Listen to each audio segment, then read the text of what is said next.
Hello everyone, and welcome to day 3 of the Builders Playbook for the Future of Localization. Over the past 2 days, we've explored the ideas shaping our industry and the systems being built to support them. Today, it's time to put those ideas into action.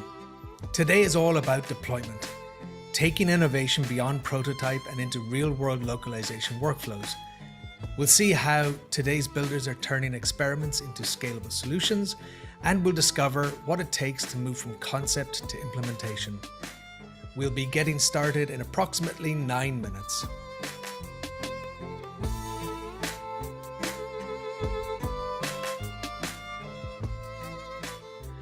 As always, this is a live interactive event. You can submit questions here in Zoom throughout the day or join the conversation in the GenAI and Localization Slack workspace. The Slack community is the place to ask questions during sessions, continue conversations with speakers and attendees, follow the hackathon as teams build throughout the conference, discuss ideas emerging from the Innovation Challenge, and connect with localization professionals from around the world. Today's program includes the second part of the Innovation Challenge, proudly sponsored by Poe Editor, where teams will showcase innovative approaches to solving real-world localization challenges. Implemented things that really worked for us. Also have some really cool plushes in the background. We can provide the results, and we can share what AI things can be done in the localization field. I'm trying to make the life of my team easier with automation, with workflows that work fast. Join us on day 3 that starts at 4 p.m. on June 26th for our session Automated Context Enrichment, Building an LLM-Driven Intake Pipeline.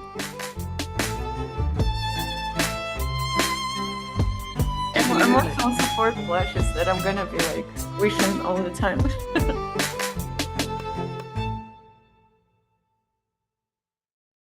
Hi, I'm Maya. I come from ServiceNow. And no, scratch that. No, start from beginning. I forgot everything I know about Facebook. ServiceNow has an AI platform now. And one of the reasons why we've turned to AI so much is also to help us in our everyday work. So what I'm going to present to you on Friday at 4:30 p.m. CEST is our own in-house built version of a TM AI cleanup. So don't miss it if you want to see how you can adapt that to your own workflows.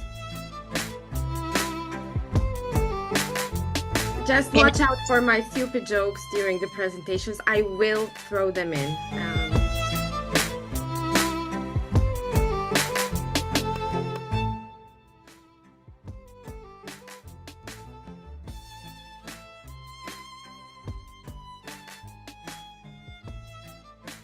There will be a short break later in the program after the free content has ended before today's workshop. Evaluation Best Practices Workshop, Building Automated QA Pipelines for Agentic AI with Maria Sukareva.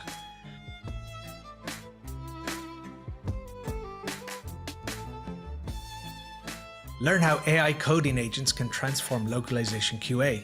In just 90 minutes, you'll build a practical tool with OpenAI's Codex that automatically reviews multilingual websites and produces actionable quality reports for your team.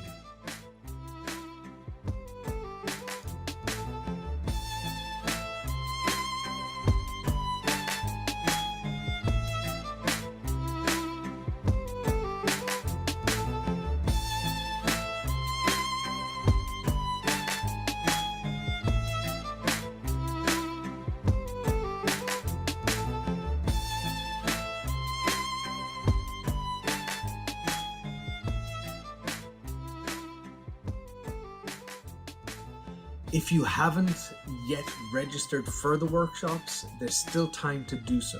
Simply scan the QR code on the screen to secure your place.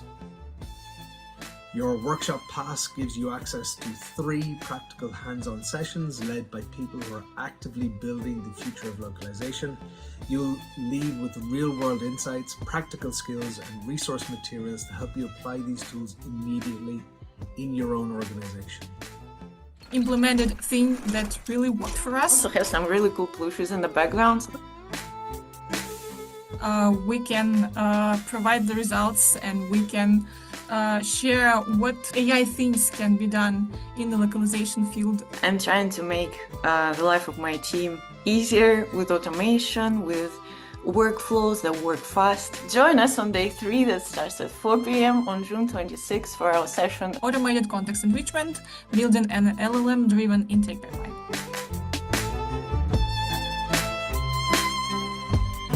Emotional support flashes that I'm gonna be like wishing all the time.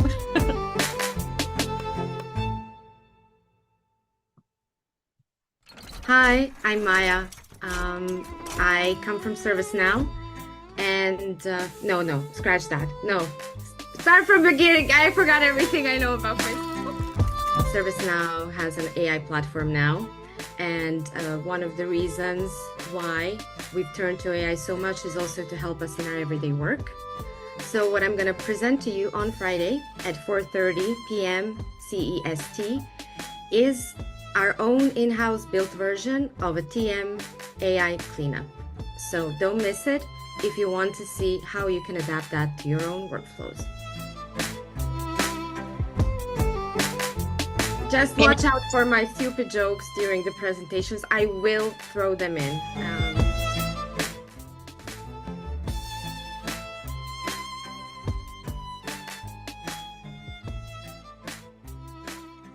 There will be a short break later in the program after the free content has ended before today's workshop.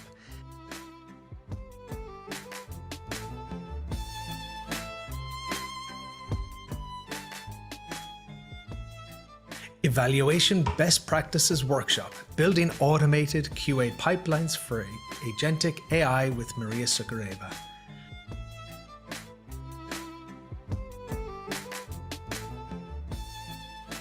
Learn how AI coding agents can transform localization QA.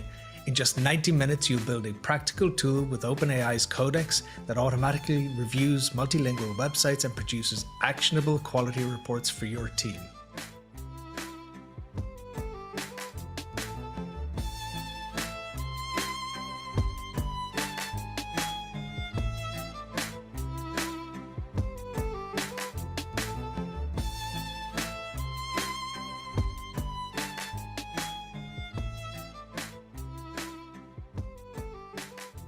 If you haven't yet registered for the workshops, there's still time to do so. Simply scan the QR code on the screen to secure your place. Your workshop pass gives you access to 3 practical hands-on sessions led by people who are actively building the future of localization. You'll leave with real-world insights, practical skills, and resource materials to help you apply these tools immediately in your own organization. Editor is a TMS for teams building software for global audiences. The problem it solves is that localization can get messy really fast without the right infrastructure. So we offer teams a workspace for collaboration that feels natural for them and that plugs in to the ecosystem they are already using. For example, GitHub, GitLab, Figma, and many more. We've been self-funded since 2012, so we actually bought a tool that users need rather than chasing trends. The most recent example is the MCP server, which we built because the developers already work that way inside the AI coding tools such as Cursor or Cloud Code, and it made sense to meet them there. This was an easy decision for us to make because the format of the Innovation Challenge, 10 companies, that style, and the fact that it is live streamed to an audience beyond the conference puts us right in front of the kind of practitioner audience Poeditor is built for. We're hoping to see specificity, not we use AI to improve quality, but here's the workflow, here's what broke, here's what we learned from it. These are the things that we believe are actually useful to the community. Join us on the 25th and 26th as localization companies showcase how they're using technology, AI, and innovation to solve real-life challenges.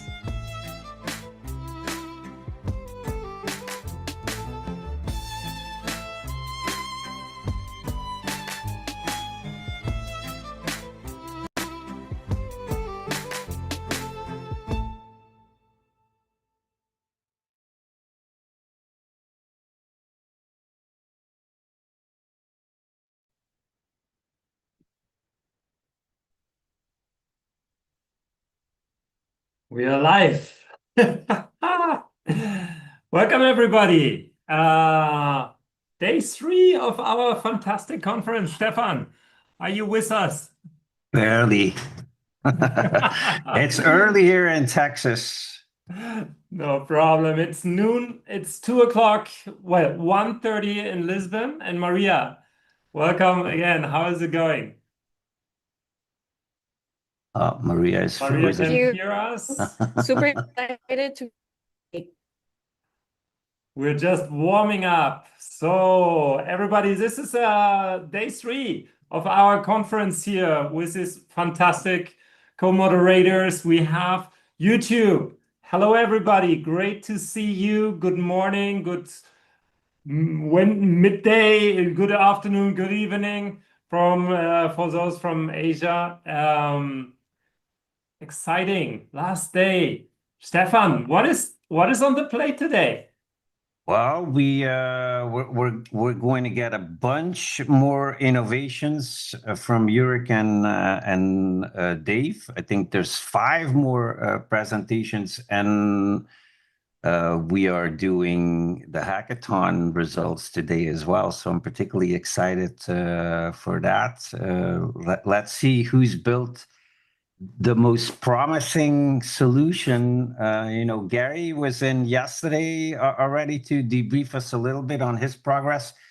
And we're going to be talking to him a little bit later on this morning as well. So he'll be able to tell us what's going on with the hackathon as far as he's concerned. And then we have some great presentations as well. Jana and Xenia are going to be here. I did an interview with them just a week or 2 ago, so I'm excited for their presentation. And yeah, it's a full day of presentations and interesting tech geeky stuff. We're in our element. I mean, this is what it is about. Today is the day of deploy, right? So it's foundation was day 1, day 2 yesterday was build, and today is deploy. So this is where we see the results of the hackathon. I'm curious, Maria, what are you saying? Do we have a winner today after 48 hours of craziness? I think Maria is frozen in internet sphere. Maybe we should talk a little bit about what happened yesterday and do a quick recap. If anybody's interested in the really detailed recap, I've written one on my profile so they can read up and do some research and get the details there. Want to quickly remind you on all the things that happened yesterday. We started, of course, with a little interview with Maria and found out about her Olympic background. Dave and Yurik joined us with 6 presentations. We had Philip Cow, who showed us the multilingual content strategy, shift from SEO to AI search. We had Anna, who challenged the idea that every LSP should simply adapt to existing software, and sometimes the fastest way forward is building your own technology. We certainly agree with that. Jan Farah demonstrated that not every automation project requires a software engineer as well, and she concentrated on giving linguists the tools to automate repetitive work. We remember the bold statements of Adam Bittlingmeyer, who challenged the bullshit of QE, I think was the presentation. And then we had Arthur, who reminded us that AI should not replace 20 years of linguistic knowledge. We talked a little bit more about translation memories and terminologies in his presentation. And then we ended the innovation challenge with the presentation from Viveda Jean that incorporated knowledge graphs as well. And then we had two longer presentations afterwards. Priscilla Motola from KnowBe4 demonstrated the power of data and showed us how to find hidden patterns inside that data. And then we ended on Pavel Trismaku, who made a case for localization to be measured by business outcomes and showed off his Kraken platform as well. And those of you that were really privileged watched me and Sebastian Zichelski in the paying portion of the conference, and we did an hour and a half together with Gergana on N8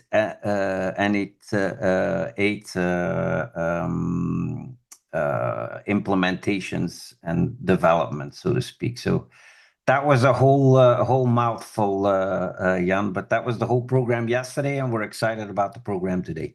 Absolutely. So that was, it was mind blowing. And there was a lot of things in there where we think like, oh gosh, this is changing so fast. So our entire industry is changing so fast. And yesterday we had some of these glimpses and before day one, some of these glimpses where you say, wow, gosh, let's work this out together. We have to be fast. There's a lot of innovation happening. And we will see much more of that today. Maria, I think you are now ready to join us, is it? Yes, hopefully my Wi-Fi is working better Fantastic. now. Yes, please. Before you start a little bit with our housekeeping notes for today, just one shout out to our audience on YouTube as well. Thanks a lot for all your comments in the last few days. Keep it rolling. Again, we will have the same situation like yesterday, like the days before. You ask your questions in the chat and I will reply. Okay, so let's go for Maria with her housekeeping notes. Perfect. Thank you. So before we begin, just a quick reminder that an interactive session. So if you're Zoom, please use the Q&A feature to ask your questions. If you're on YouTube with Jan, then you can feel free to use the comment section to ask all of the questions that you want. There is no limitation. And finally, if you're part of our Slack community, we would love for the conversation to continue there as well. And the three of us, and with some help on the backstage as well, we will be collecting all of them throughout this session. So let's get started. Over the last few days, you have heard from all of our speakers, and Stefan just did an incredible summary. We have more today, but now we would like to do something different. We wanted to hear from you. So I've invited a few members of our audience to join us here on stage, on our virtual stage, because we would like to get to know them better. We would like to know what they do, what they're passionate about, the trends that they're following, and of course, how they have experienced the conference and the hackathon so far. So Stefan, can you introduce us to our first guest today? Yeah, Mark Jones is joining us if all goes well. Mark, are you there? I am here. If you can see him. We can see him. All right. But we just met backstage, and Mark and I have been interacting online for a long time. I always think this is the best benefit of being involved with these conferences, whether they're virtual or in person. when you get to meet and interact with the people that you've been interacting with online and sharing comments with on LinkedIn, and Mark's been very active on LinkedIn with me in the past, so it's a privilege to meet him here, and I'm very happy to see that he's growing a beard as well. That's a trend in localization apparently. So good job, Mark. You're an experienced technology leader and a language professional. You're also the head of technology at Comtech. Yep. I assume that you've been enjoying yourself plenty here in the last couple of days. Am I wrong?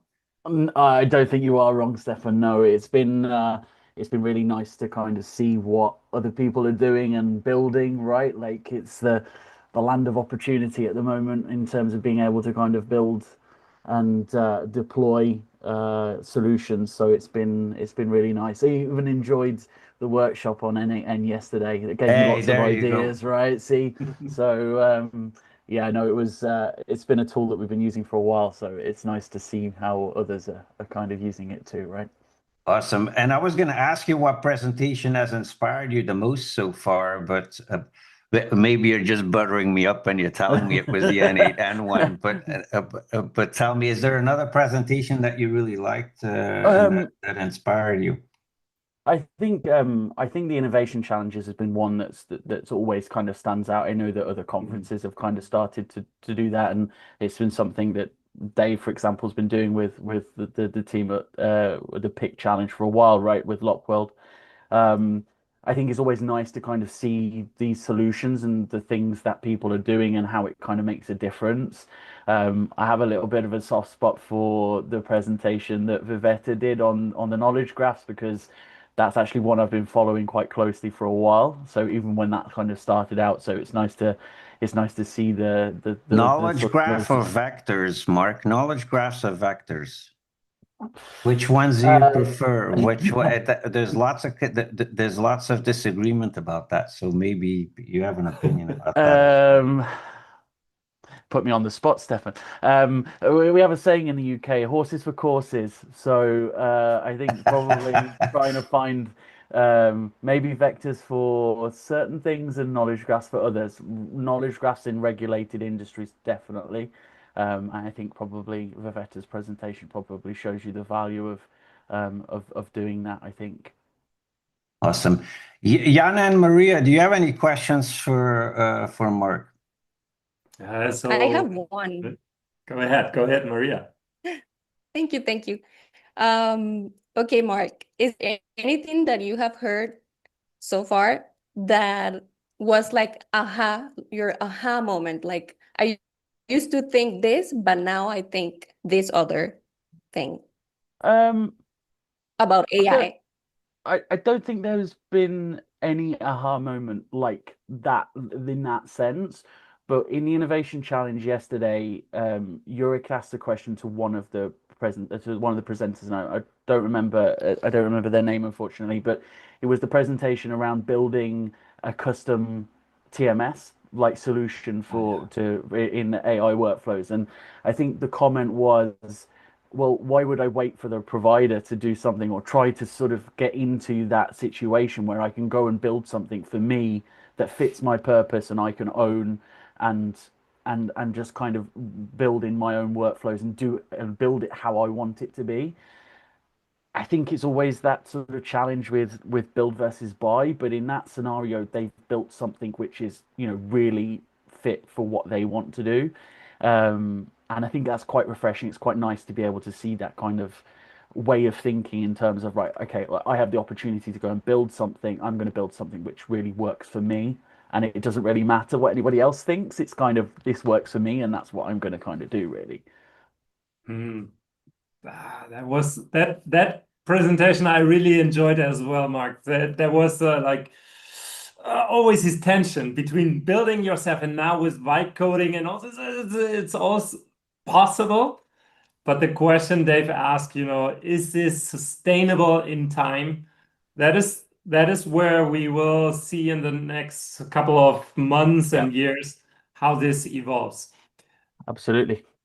I have Yeah, Go sorry, go ahead. Go ahead. No, I was going to say it's about resource, right? Like it's about infrastructure and resource. I think if Right. in anything in that conversation, if you're able to put the resource and the infrastructure around it and make it sustainable, then definitely, I think it's particularly with vibe coding as well. I think is if you're trying to do something for the sake of doing it, then that's more of a challenge, right? But in all of those presentations, I think everybody's quite focused and clear on what they want to achieve, and I think that makes it more sustainable in that way. Yeah, absolutely. Stefan, I don't know if there's room for another question or. Yeah, well, go ahead, Jan. If you have a question, fire it off. Of course, because Mark, you in your position and all your background and so on. So I think one of the questions also our audience worldwide is seeking an answer to that. What skills localization managers nowadays should go for? Do you have an answer for that? Do you have a feeling, is it programming? Is it integration handling? Is it whatever? What do you think is a good skill for localization managers to start concentrating on today? I have maybe a slightly controversial take on that, and that is I don't think there's necessarily a set of skills. I think for me, it's the personal skills that are more important. So it's things like being passionate about what you do and finding enjoyment in what you do, and also being curious. Curiosity for me is the big one. Like going out and being able to figure out things and just listen to what other people are doing potentially and get ideas and then go away and build them. I think those skills in a lot of cases, okay, there's certain things that you have to really put time and effort into learning, and some of those technical skills definitely around more programming, coding skills definitely I think will be one thing where people will sort of set them apart from others. But I think that's easier to learn in a way versus having those other sort of personal skills. Because What's Mark Jones doing other than attending the GenAI and Localization conference to stay up to date? What skills are you learning, Mark? So a little bit of coding, obviously lots of vibe coding, lots of automation stuff, orchestration, so NAN, Blackbirds, being in that space, customization, so the AI stuff, prompting, building pipelines, all the stuff, all the kind of things that are going on, right? Like I wouldn't say I'm any different to lots of people in our industry right now, but yeah, just kind of talking to people, like you know well enough. Stefan, you mentioned it, right?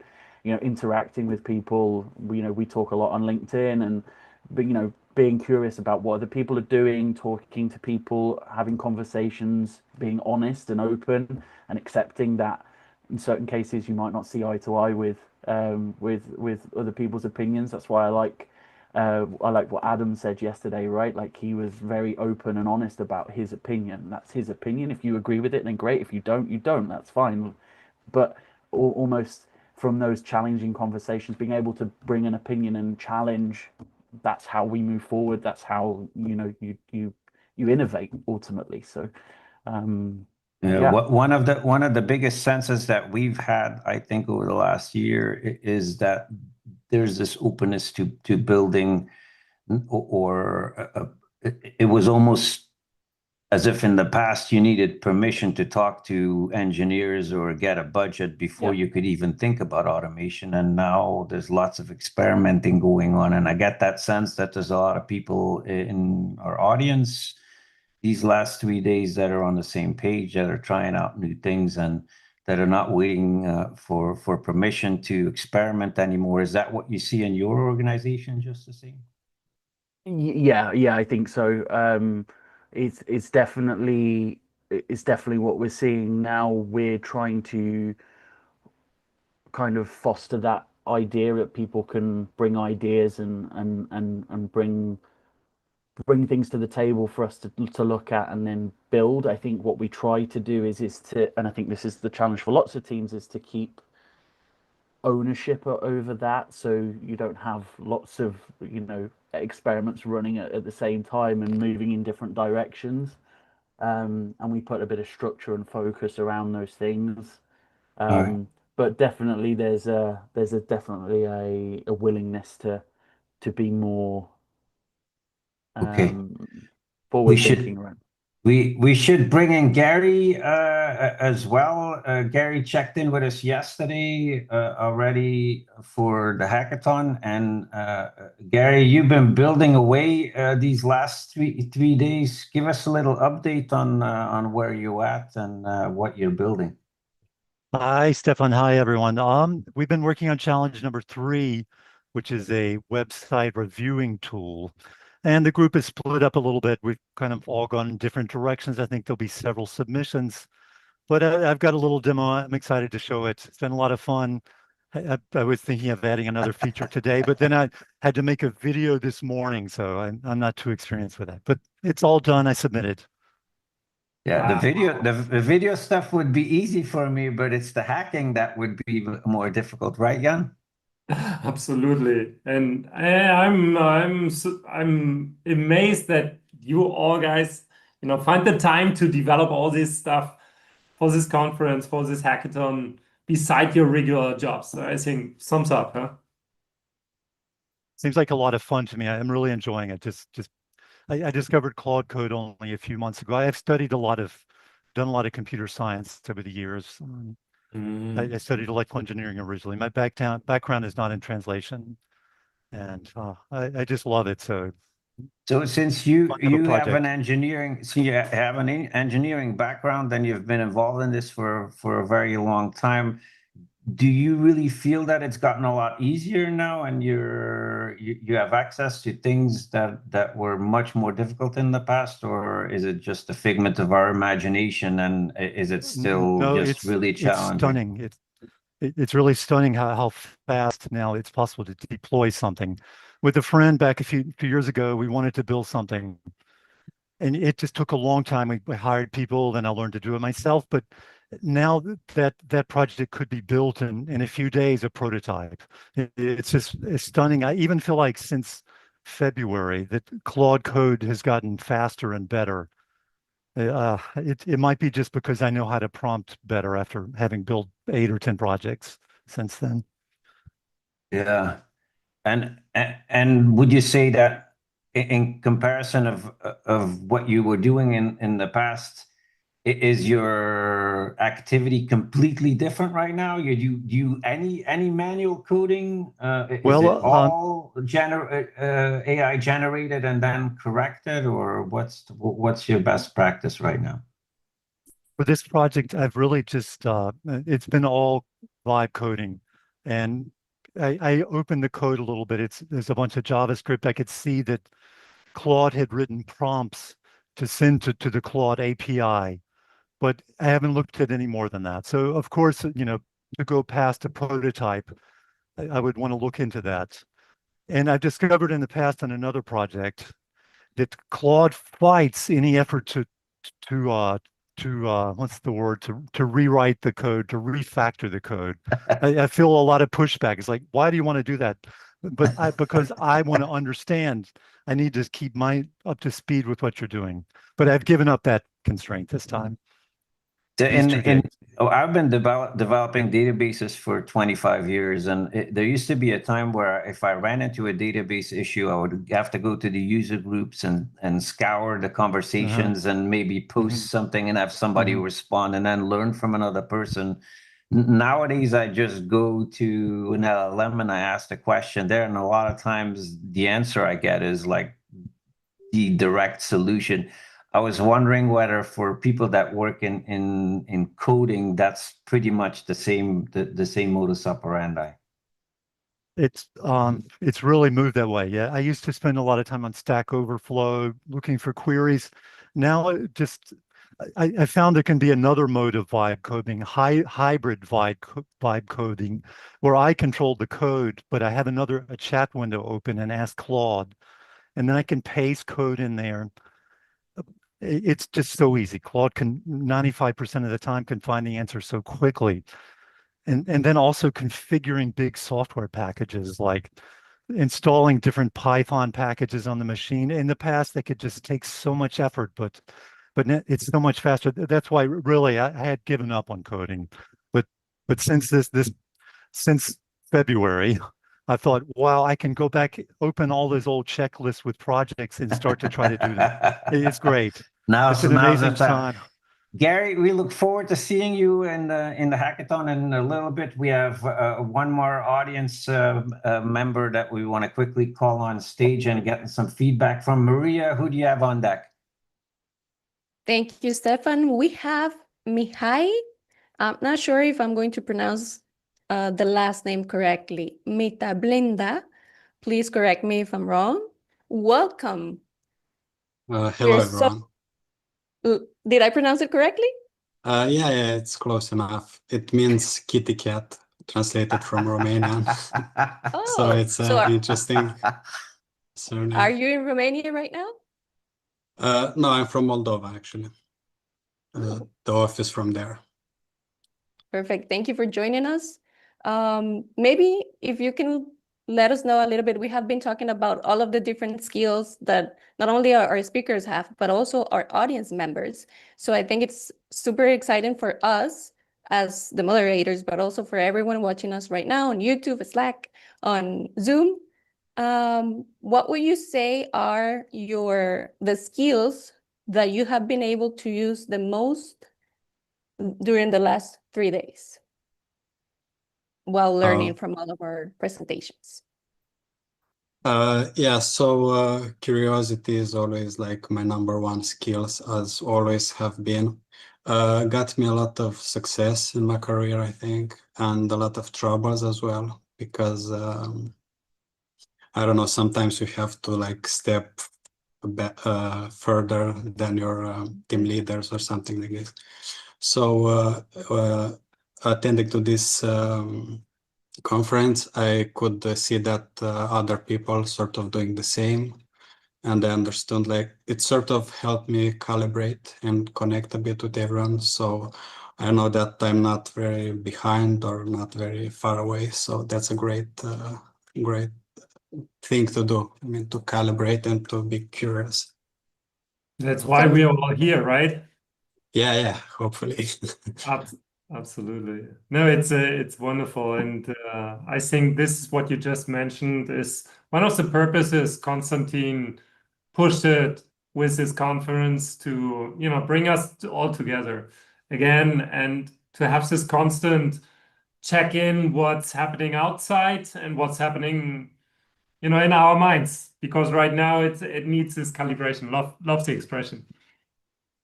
Yeah, I mean, like each business, it's free to, like we have clients and then we have the business and we are free to do whatever we want with our workflows and so on. So it's interesting to connect and see what everyone sort of doing. I mean, it's far away to understand, but it's still a good idea. Absolutely. All right, Maria, I think we are slowly but surely getting ready for the Innovation Challenge. Is Yurik and Dave ready to jump in?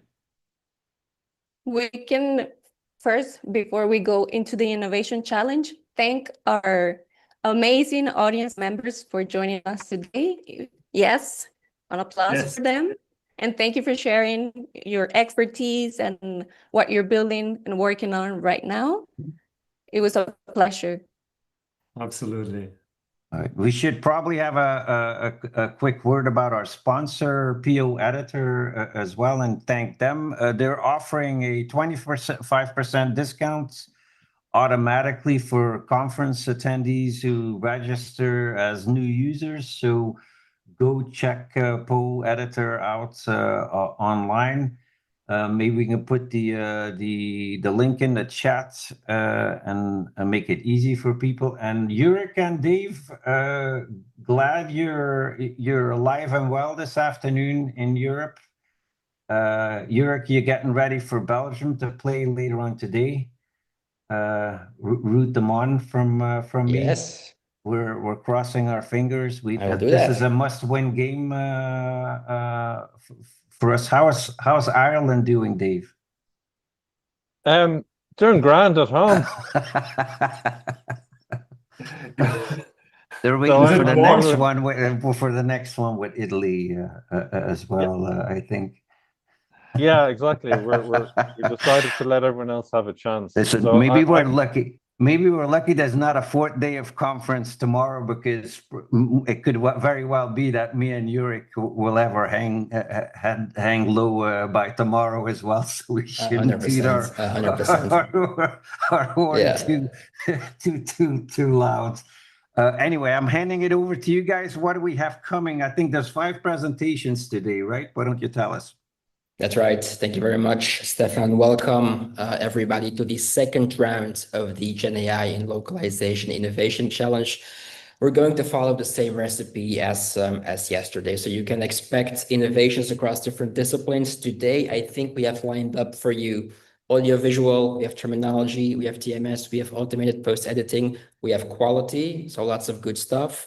You can expect different presenter profiles, representatives from big LSPs, small LSPs, specialized solution providers, tech companies, and finally, more importantly, we have different approaches and visions and opinions about what innovation can or should look like in our industry in the current AI climate. Just like yesterday, I am joined by industry legend, Dave Ruan. Dave, great to have you here with me. Please walk us through the structure of the session today. Oh, but legend. But great to be here. And yeah, you didn't ask me how I was, Yurik. People, just like yesterday, if you catch me staring at the ceiling, it's Dave making jokes and I'm not getting them. That's what's going on here. I sense a little bit of friction between the two of you. I don't know what you guys. Absolutely not. We are having so much fun. We are having so much fun. You have no idea. This is a T2 couple. It's positivity is important, folks. And that reminds me, my neighbor asked me for a lift this morning. I told him he looked great. Hey, but and you took him. Management is telling me we should have a quick word from our sponsors, Dave and Yurik. Is that correct? Yeah, well, thank you very much, PO editor. Are we going to hear something? The future of localization isn't built in theory. It's built by teams solving real problems every day. The Innovation Challenge is proudly sponsored by PoEditor. So join us as localization companies share how they're turning ideas into reality.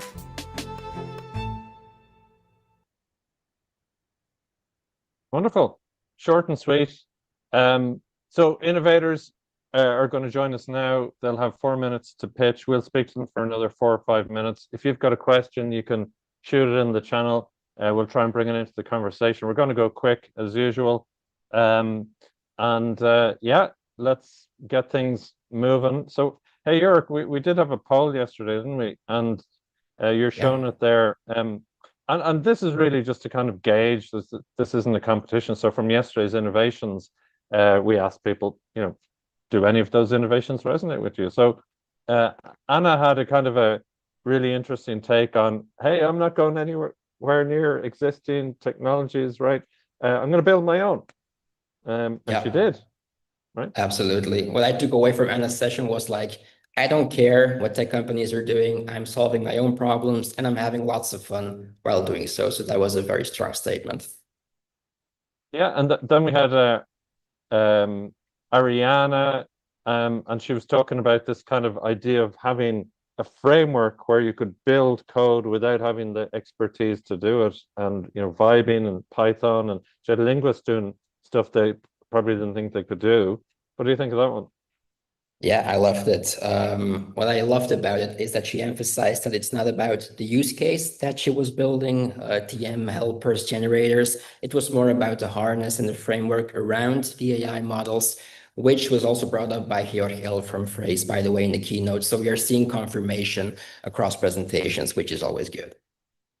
Yeah, and then as Anna was saying, no, TMS let's do something new. Arthur was saying, hold on a second. You've got good legacy assets that come from an older way of doing it.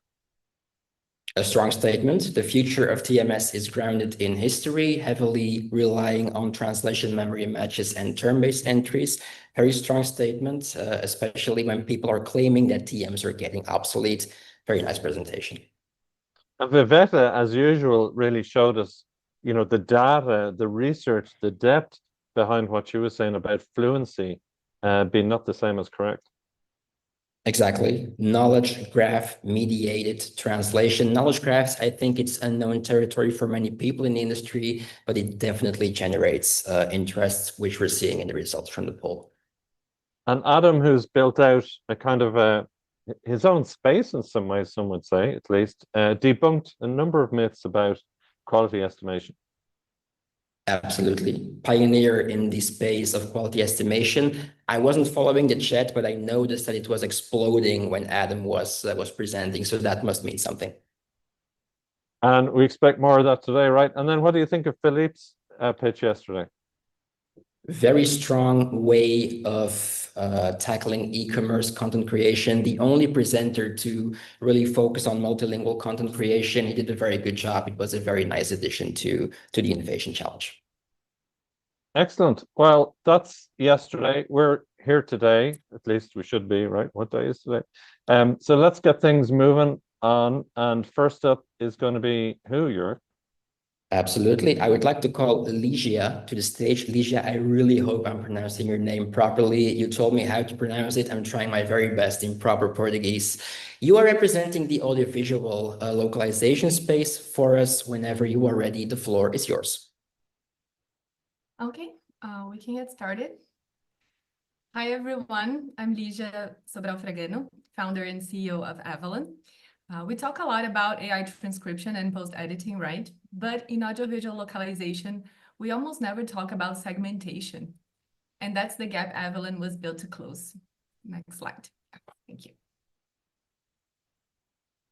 Subtitlers don't just transcribe, they decide. Every subtitle is a segmentation decision. A subtitle is where meaning, timing, syntax, and reading pressure meet, right? So a good subtitle isn't just correct, it is felt. And the problem is most AI workflows start after that decision has already been made. Next. So let me show you what I mean. This is a short excerpt from Scent of a Woman, the movie. Same audio, same words, different segmentation. On the left, Avalon matches the professional reference. Their spirit is dead if they ever had one, and then it's gone. That final sentence stands alone. It has its own weight, its own pause, its own rhetorical force. Now look at the version on the right. Their spirit is dead, and then if they ever had one, it's gone. Same words, right? But the relationship between them has shifted. In the professional version, if they ever had one, modifies their spirit is dead. And in the other version, it starts to modify it's gone. So this is not only about layout. Segmentation changes the meaning. And this is not a transcription problem. It's a segmentation problem that impacts everything downstream. Next. So we ran a small benchmark to measure this. 1 minute of audio, clean scene, minimal noise, clear speech, right? Just Al Pacino being a great actor. In other words, optimal conditions. And that matters because in these conditions, transcription accuracy was not the main variable. The words were mostly there. The difference was structure. We measured the outputs using sub-ER, subtitle edit rate, against a professional reference. So lower is better. Avalon scored 1.2. Simon Says and Made Sub by Translated scored 10.2. Easy Titles, 12.7. And a raw ASR scored 16.3.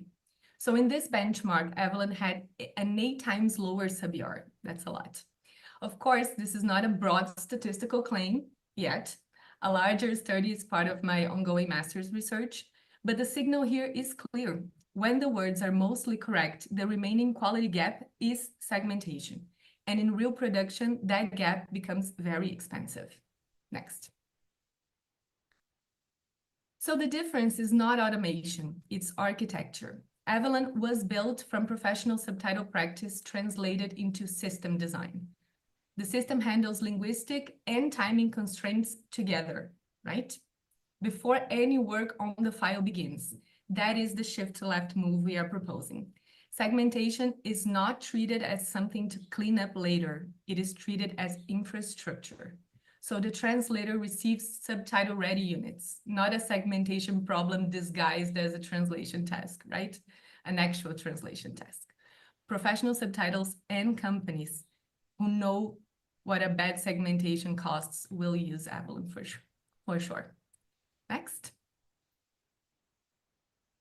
So Avalon is not a shortcut, it's infrastructure. Before post-editing, before the file, before the translation, that is where segmentation becomes infrastructure. All benchmark materials are available through the QR code, the SRT files, and the sub-ER paper, so you can run your own comparison. Thank you very much. Wow, really nice job, Ligia. And I learned something new there. I'm sure other people did as well. We want to dig into it a little bit and have a little conversation with you. So let's start with the question on maybe a technical question. You can join. So this is a well-known bottleneck in audiovisual localization and conversion, transformation. Have other people cracked the code, or if they haven't, how come other technology players haven't cracked that code? Why is this still a problem? I believe from where I am that this is a very data-driven kind of innovation.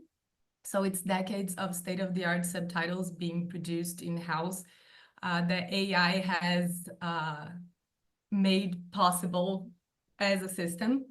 I don't think this maybe they're just not concerned about that yet. So it's always a race, right? I believe it's always a race. But I do think that this data set is where the secret actually is, and it's ours. It's our own unique contribution to our market, our industry. Ligia, good job. I'm impressed by your presentation. I do have a question for you. The title of the conference is, of course, GenAI in Localization. Where does GenAI come into play here? How do you benefit from AI? Or how do AI models, AI workflows benefit from the work that you are doing with your company? Okay, so GenAI is part of the proprietary model that we trained. So we did some machine learning around segmentation. So that's mainly where it is. Of course, we are using ASR engine, so that's all AI as well, but the innovation part is our proprietary model on segmentation. Yes, that will be the main. Impressive. Thank you. Can you talk to us a bit about how did you go about building this innovation? What was the kind of, hey, we've got to do this. This needs to be solved. Or was there some kind of moment or moments, or did it kind of evolve from something initial and then become iterative? Yeah, we did not build it thinking of selling it.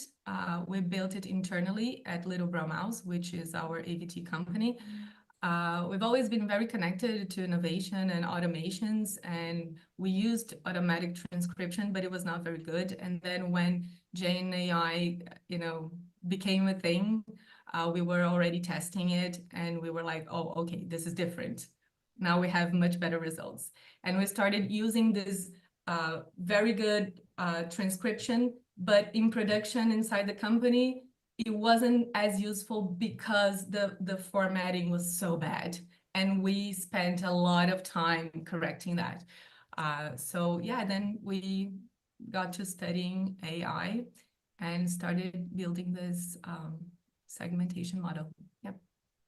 And so I'm getting the sense, Jörg, that it's there's a certain amount of a passion project here, and correct me if I'm wrong, Ligia. And why was, can you talk about failing when it comes to subtitling just briefly? Can you tell us why that's important? Sorry, Dave, the audio got bad for a moment and I didn't get the full question.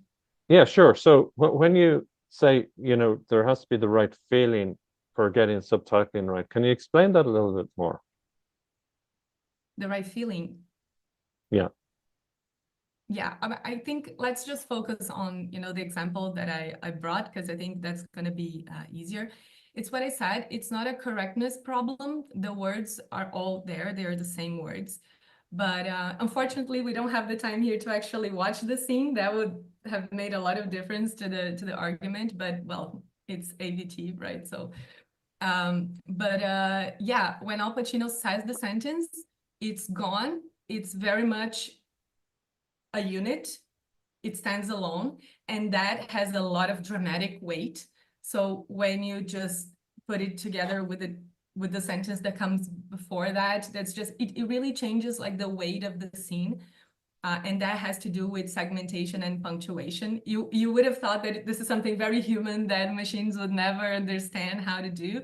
But it actually has the basis of it is segmentation. So I think we just correct that code. Yep. Maybe one more to wrap up Ligia's presentation. A very spontaneous question here, Ligia. So I think we all know that the target language is also a very important factor in successful audiovisual localization. Does your solution prove clear added value for right to left languages, Arabic, Hebrew, Asian languages without spaces? Do you see like very clear improvements there as well? We are working on that. We have professional segmentation for 25 languages right now. We do transcribe in over 70 languages, but the segmentation is only there for 25 of them at the moment, precisely because we need to fact check if it's working. It's not that easy. We are a very small company, by the way, a very, very small company. So yeah, we're doing our best to make that very democratic in terms of different languages from different places. We're right now mainly focused on Latin languages and English, but we're gonna get there. Crystal clear. Thank you. Hey, great. And I see a question in the chat as well, Ligia. So maybe you can have a look at that when we're finished here, which is going to be right now. And thank you very, very much. Hey, Jörg, how's your Al Pacino impressions? No? No? I can do other impressions, but not Al Pacino. No, and let's not do that like in this right now. Kincaid, welcome to the stage. We're going to hear from you right now. How's your Al Pacino? Not great. And it's 7 a.m. for me, so I'll hold back on the impressions this morning. Excellent. All right. Good stuff. Well, over to you. Awesome. Thanks, guys. So yeah, appreciate you guys having me here today. Kincaid Day here at We Localize. And what I'm going to be talking about today is the new localization stack. So orchestrating AI for cost, quality, and risk all at once. And what that really means is, what is the market demanding? What are our customers asking for? And how are we kind of optimizing this at scale? So you can go ahead and go to the next slide. So as we know, with the introduction of LLMs over the past handful of years, we've seen a big shift, obviously, with our customers, me on the LSP side, and those folks that have a local responsibility within an organization. They're asked to do more with less, very common theme, i.e. create more content at scale. They also need to be able to prioritize pipelines. And what I mean by that is with the introduction of AI, you're also seeing an introduction of like, hey, let's just introduce, an OpenAI solution, a Copilot solution, just have people use it as a neural MT, if you will. But then how do we manage budget, right? Like how can you manage and control those insights to ensure that your IT department's not going to get a $500,000 bill after 6 months because there's 500 people submitting content every day? And then most importantly, how do we justify that spend? Go ahead and go to the next slide. And the simple answer is there isn't a loc tech stack that accounts for all of these things. Traditional systems, if you will, were solving traditional problems. And with the introduction of AI, we're seeing a big shift. Next slide. And so what's really needed is we need to ensure that we have these automated visible workflows across your entire tech stack, connected to all of your content systems, as well as all of your translation tools, And then having those systems in place where they can be manual or automated. So based on content types or potentially quality, and I'll get into that a little bit later. But then, as I mentioned, we need to ensure that there's no hidden fees. Hey, if I sign up to use a solution at scale, and I'm talking like Fortune 100 companies here, guys, right? I need to ensure that it's not going to break the bank and I'm not going to have any internal problems. And again, just like ensuring that you have visibility for any downstream implications. And this could be using an LLM for one of those simple tasks. Again, could be translating content, but as we know, LLMs can be a bit creative sometimes hallucinate, and they can introduce risks if you don't have the proper governance in place, i.e. linguists or internal resources, ensuring that that quality of that content is suitable before it goes live. Next slide. Again, no holistic solution. Next slide here. And so as an example, what I'm alluding to, on the left-hand side, what we like to call here at We Localize is a walled garden. In this slide, I really want to state is really representative of what our customers have to say and how we're approaching and what we've done to solve this problem. Most customers, they say they sign up with a provider, even a tech provider, an LSP, they're stuck using, say, the neural MT engines that that provider is offering, the AI because, or the LLM in this case, because that's the vendor's contract with that frontier lab, or again, like leveraging a cat tool, or even just having that data locked up. One of the biggest things, though, funny enough, is like, hey guys, can you like integrate leveraging your AI tech into our internal system? And as we know, some of the companies and tech providers in our industry simply won't allow for those integrations. So our customers are starting to feel a little trapped.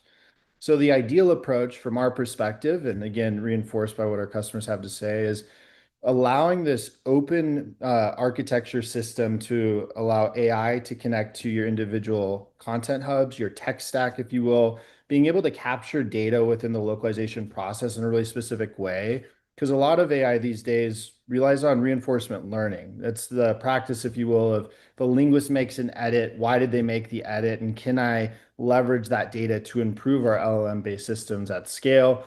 But then most importantly, when it comes to an LLM, how do I not get trapped into one provider? How can I ensure, and especially when we see this in the market all the time, at the pace in which AI is changing and improving, how can I ensure that I can adapt to that change, right? And then most importantly, companies are starting to experiment a lot internally. They're starting to build. And what's really valuable, and I just mentioned this, that's the data that they've been accumulating. Historically, that was translation memory. There's different flavors of this being slowly introduced. And customers are starting to want to have real-time access to this data so their internal teams can start building out internal solutions. If we go to the next slide, I'll just dive a little bit deeper into these components. And keep in mind, we have this built today. We call this Opal. I do not know why I didn't put it in this slide, so I'm just going to, a little gentle plug there. But as I mentioned, your tech stack, your content. What does this mean? Having an MCP or an API library of connectors. In the world of AI, building out connectors is so addressable. And in the past, and what we've seen, some companies will charge tens of thousands of dollars. That's just not scalable. And typically from a budgetary standpoint, customers will simply choose not to submit content due to the associated cost of infrastructure. And then what we have is this open orchestration layer. What I mean by that is we have a patent for quality estimation, for instance. So as content comes through our system, we leverage neural MT. We then have an LLM that's doing automated post editing in the form of AI PE. But then most importantly, we leverage quality estimation, an LLM that's operating as a filter to decide if the quality is good or bad, if there's risk that's being introduced. And this allows you to start introducing efficiency and automation at scale. But then most importantly, can I just dump a bunch of content, have you guys do a content type analysis, and then route that content to where it needs to go? And then we get back into the models being leveraged to execute the tasks that I mentioned. We leverage a model garden approach. And what that means is we do periodic benchmarking as new models are being introduced. So as our customers are leveraging our solution, they can ensure that they have the best LLM performing a task on a per language, per content type basis.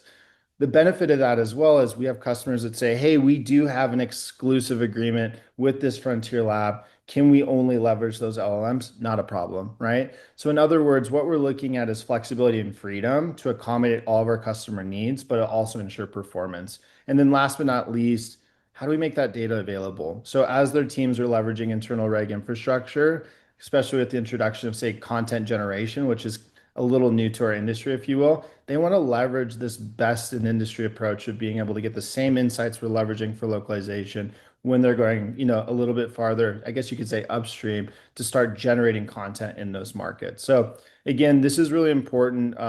We're finding, and the reason that we did this is there's no lock-in for our customer. They're not trapped. They can come in, they can leverage any model, they can have all the connectivity they need, but then most importantly, they can have real-time access to multiple data types. And then again, that best AI, this has been a really big game changer for us. We literally do a benchmark, we'll update a model, we inform the customer of what we're doing, again, just to ensure that compliance, but they're always getting the performance. It fits the stack. We're not running into issues anymore as it relates to connectivity because we've committed to our customers. We're open to connecting to any system that they have to be able to route that content via an AI localization pipeline so they can truly achieve the goals that they need to achieve within their budgetary constraints. And then again, this is just empowering that end user / customer to achieve kind of what the market's demanding of them. We see layoffs, we see all these different things, and upper management or the board, they're simply saying like, why aren't you guys just using an LLM for localization? And obviously we know why that's not a valuable out of the box use case, but nonetheless, we need to create infrastructure that empowers these local buyers to have that control and to justify their decisions moving forward. So one more slide. Yeah, go ahead. I'm just going to jump in. We want to get in some questions. So, this is exciting stuff. Let's maybe hit a couple of questions if that's okay with you. Jörg? Yeah, I can kick it off. Thank you very much, Kincaid. Very interesting, resonates with what I am doing. And it seems to me you're very good at gardening as well. I do want to open the Q&A here. So imagine a small team knocks on your door, limited budget, limited engineering capacity, a huge tech legacy, cumbersome processes to hire a new vendor or implement a new tool. How do you advise those guys on the implementation of orchestration? How do you open the conversation? As it relates to me as the individual or our company solving that problem for them as like a new LSP, would that be the perspective? It could be the perspective, yeah. Yeah, within that. So the cool thing is with our initial solution, what we've done is we initially introduced simply the localization layer. So no different how we'd look at a neural MT solution in the past. And what we've done is we've made it accessible via all the major TMS systems, as well as via MCP, via partnership with Claude. So in other words, we give them the easiest path to entry to leveraging the most, in our opinion, cost efficient, high quality solution that's available, right? So that's typically where we start. We get the localization solution in place. They start facilitating that content. From there, we then expand upon goals and objectives. Hey, if you're doing international business and you're a small team, what is the most addressable market for you to generate revenue? And what is the content as well as the technology where that content's stored? And that's where we then get into the connectivity and the orchestration. The cool thing with quality estimation though, right? This AI, I guess you could say facilitation mechanism is, hey, if you have internal tech content, like tech doc, something like that, we can go ahead and route it so there's not a human in the loop, still capture that quality, but let's talk about marketing where you're going to carry some risk. Quality estimation will actually come in. It'll lock anything that's really high quality, low risk, and anything that needs to be addressed is directly routed to the linguist. Linguist has visibility the whole time, so does the customer. So in other words, what we do is, again, it's like a crawl, walk, run methodology from a cost perspective, but it allows them to slowly add additional content types and work streams without carrying any risk because they're able to manage that cost as well as the quality as they're doing so. Versus black box, send it over, great, it's human quality, it's all one cost. This allows them to kind of pick and choose the journey based on those objectives. Excellent. Thank you very much, Kincaid. That's all we have time for. If people have questions, by the way, just put them in the chat, and Kincaid and other innovators, I'm sure, will be happy to answer them. Thanks a million. Thank you so much. Thank you very much. Yeah. Hello, everyone. Yeah, Jörg, who's next? Hi, Maxime. Yeah, our next presenter is already on stage. Maxime, good to have you here. You will introduce us, well, not introduce, but you will continue the conversation about automated LLM-powered post-editing. Maxime, whenever you're ready, the floor is yours. We can start. Yeah, thank you. So yeah, I'm Maxim. I work at Intext, a language service company that builds tools for production localization workflows. And one of those tools is Hera AI. And let's take a look at how it works. Next slide, please. Can LLMs handle localization? Yes, they are powerful, but by default, they do not support production localization workflows. At project scale, it's hard to ensure, consistent output. CAD structure and text are extremely fragile and can fall apart. Terminology may drift, and data control becomes a real concern. Right now, it's not secret that every LSP is trying to apply and to add AI to their workflows. So large companies are building their own tools and trying to sell it. Everyone else is still adapting to the speed of changes, trying to create internal AI tools or using one that are commercially available. We went through the same process here at Intext, and at some point we decided to build our own AI tool focused on two things: cost efficiency for LSPs and data privacy for enterprise workflows. Next slide, please. Yeah. Thank you. Hera AI is a standalone desktop application that connects LLMs with production localization files natively. It parses bilingual files from Trados, MemaQ, Phrase, Crowdin, and other major CAD tools. It then batches the segments to maximize the LLM context utilization. It sends segments to the model of your choice and returns result in the original file format. It can be as edited in form of edited segment, just updated bilingual file, or it can be per segment QA or quality score comments directly in your CAD tool and in the report. With Hera AI, you can keep using your favorite CAD tool and you don't need to go into conversation of the file. Hera AI is built for mid-size LSP and boutique agencies, those who need production-grade AI workflows without building some internal tools of their own from scratch. We built our software around three production needs. The first is model choice. You can use either a cloud model when quality and speed are the priority, or you can use a local LLM via Ollama when the project requires stricter data control. The second need is reusable AI assistant.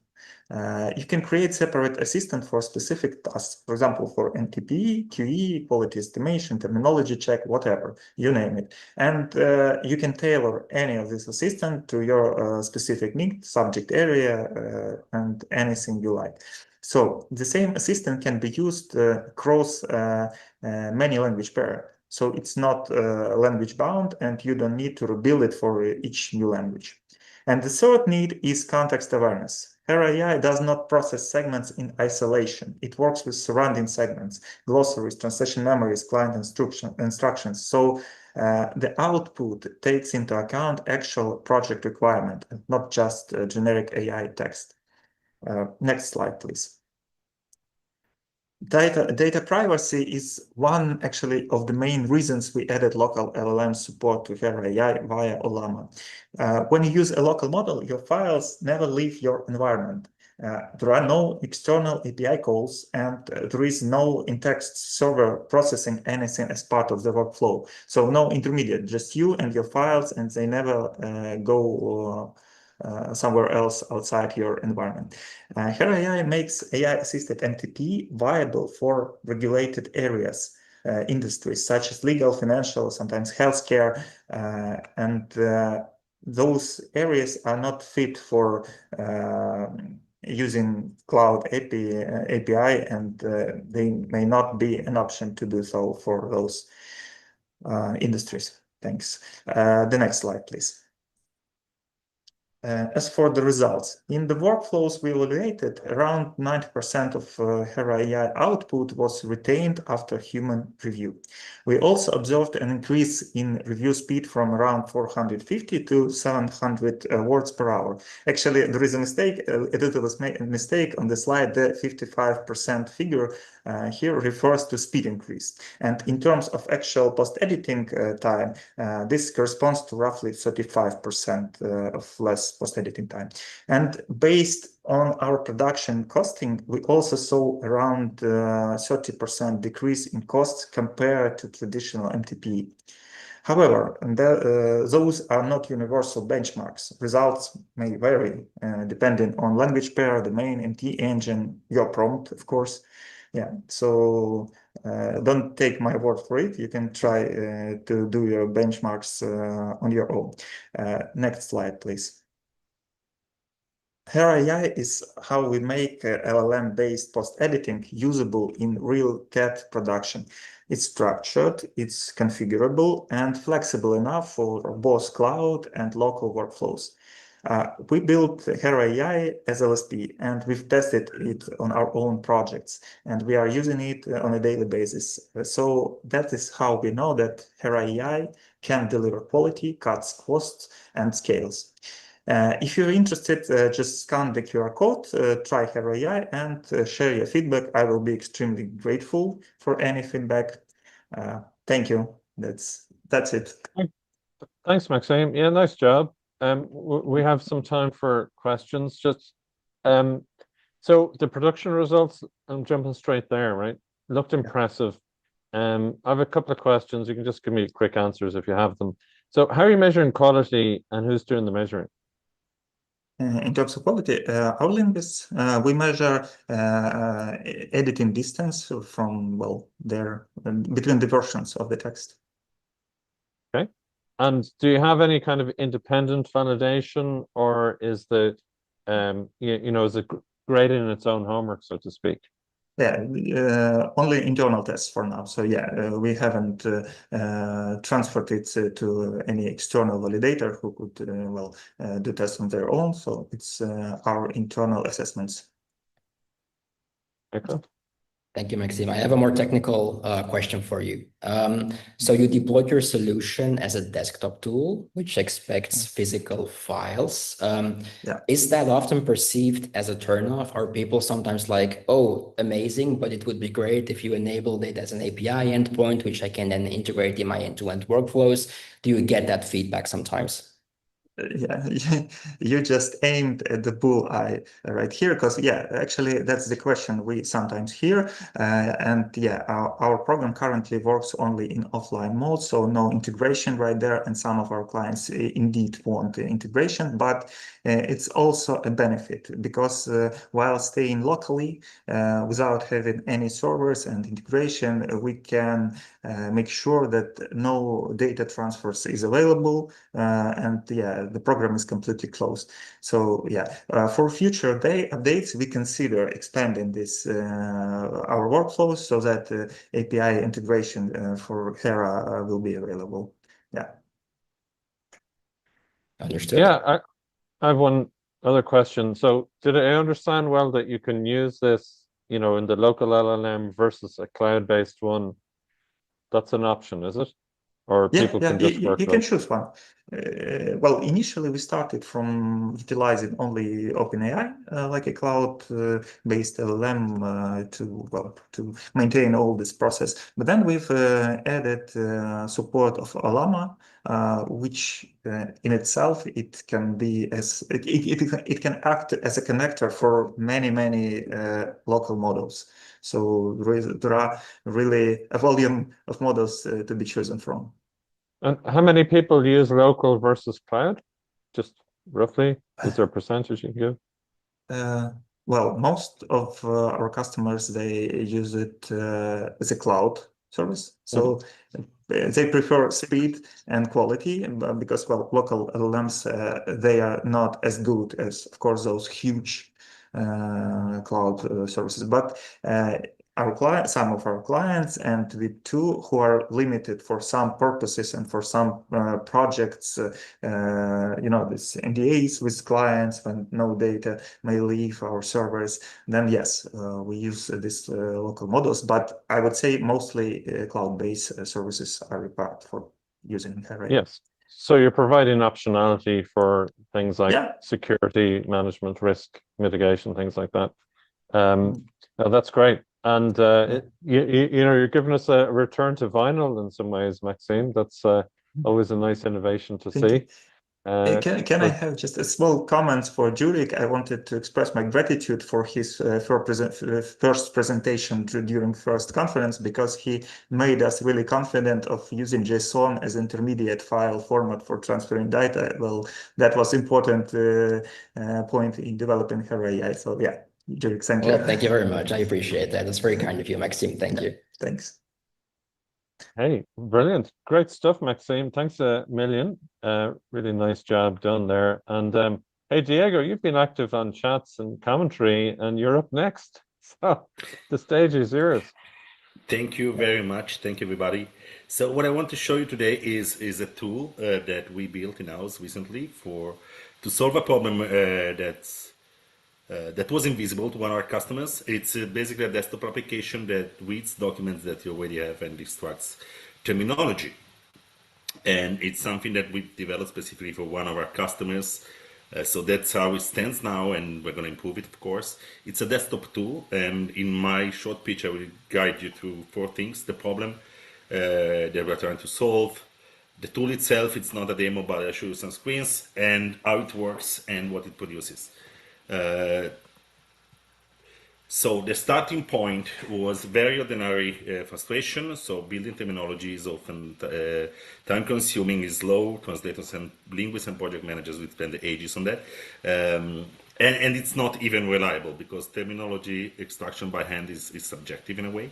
So we built something that goes beyond that. What struck us is terminology is already in the documents and the translation memories and so on. It lives inside TMXs and those sort of documents the company already has. So what we do is we bridge this gap, and we try to extract valuable data for documents that are already in the hands of the customer. Can you go to the next one already? So the result is this application that you see here is a desktop application as of now. This is where you start, and that runs completely locally. So the data never leaves the user machine. What it does is when it processes the documents, that's where it doesn't leave the computer. So it accepts, as of now, 2 kinds of inputs: translation memory in TMX files, in TMX format, and PDFs that it can also search recursively. So the user can select an AI model. As you can see, maybe it's too small, but probably you can see it. You can select an AI model for the processing step, and you can browse the files. You click run. There's nothing you need to do on top of that. It's already behind the user interface, and you also get a live log while it's processing the files. So it's very transparent, no black box here. Next one, please. So the interesting part is, I believe, the pipeline. So let me go quickly through it. So it runs basically in 5 stages. First, in ingestion. You can add, as I said, TMX files or PDFs, raw text, and it just take the files. Then there's a cleaning part where it removes the noise, so the tags and so on. So you just have the text there. Then there is the actual extraction. This is based on NLP. I'm not too technical, and I don't want to be too technical here, but it's based on NLP, meaning that it doesn't yet uses the AI. It's based on NLP, so it's very deterministic. So the candidate terms are extracted. It can be from in this configuration from 1 to 4 terms. And then there is the AI processing stage, where the chosen language model does 3 things, basically: filtering out the false positives, translating source to target, and checks for internal consistency, because sometimes there is no internal consistency as well. So the design is simple. The complexity is all in the tool, and you just need to press run and it works. With the next, again, there's the full interface, nothing more you need to do.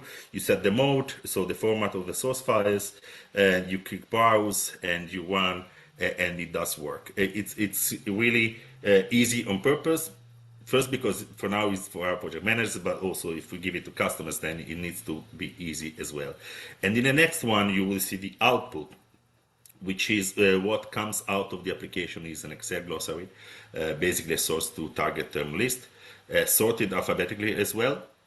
So it's already been checked by AI against false positives, and translation have been validated as well. So from there, you can really go wherever you want to go. You can import it in a CAD tool. You can use for LLM translation if you want. There's an asterisk here in the slide. I hope you see it, because I still think that the human linguist overview and review is really still needed. We are a language company, of course, so we develop technology as well, but I don't think that the heavy lifting can be done by technology, but I still think that a person, a human individual, still needs to check everything. But the tool is built to really do the heavy lifting and support that judgment part for the linguist. I'll be quick on the next one about the results. Is around 10% faster. This is our internal experiments that we run. Is deterministic, so it's also very much consistent in extracting the files. The same input will always give you the same output, and it can scale. And of course, there's zero coding, because it's as simple as it is. It's a fully working desktop application. So my summary would be: it's faster than standard workflows for terminology, is repeatable because it's deterministic, and it can handle volumes as well. Next one is really to close this up, and I'm hoping I'm in time. So I believe this is a very simple application, but it solves a very big issue. We worked with it on it for customers specifically where our calculation was we should have spent 160 hours on that kind of terminology job, and we spent only 16. So it was with a couple of probably days for developing the tool. So I think that's really successful. That's basically it for me now. Diego, thank you very much. Very interesting, very relevant, and it seems very well engineered to me. I want to open the Q&A by asking you the exact same question as the one I asked Maxim. So you developed this for one client, deployed it as a desktop tool, which is perfectly fine. But imagine that adoption increases. Would you consider enabling this as an API endpoint, which you can then use in end-to-end workflows, create terminology ad hoc in a translation pipeline, more AI? Things are evolving at the speed of light. I'm just thinking out loud here. Absolutely. When Maxime was talking, I was thinking the same. And this is why I said you start with the desktop application, then you move it elsewhere. Absolutely, we want to develop it as an API, integrate anywhere, put it online. I don't think any project manager would want to have a desktop software nowadays or install it. Maybe in some companies you will not even be able to install it on your desktop. So it's going to be online soon. I cannot spoiler it as of now because it's not relevant, but we developed something similar to what I saw before, and that's online with an API for the very same concerns that you presented before. Gotcha. Thank you. I have more of a philosophical question for you, Diego, and it is a Friday after all, but how big is the terminology problem that you're looking at here? And, thinking about terminology over the years, like, is it growing again? Is it becoming something which, obviously with LLMs, maybe it makes sense, but can you just talk a bit about that?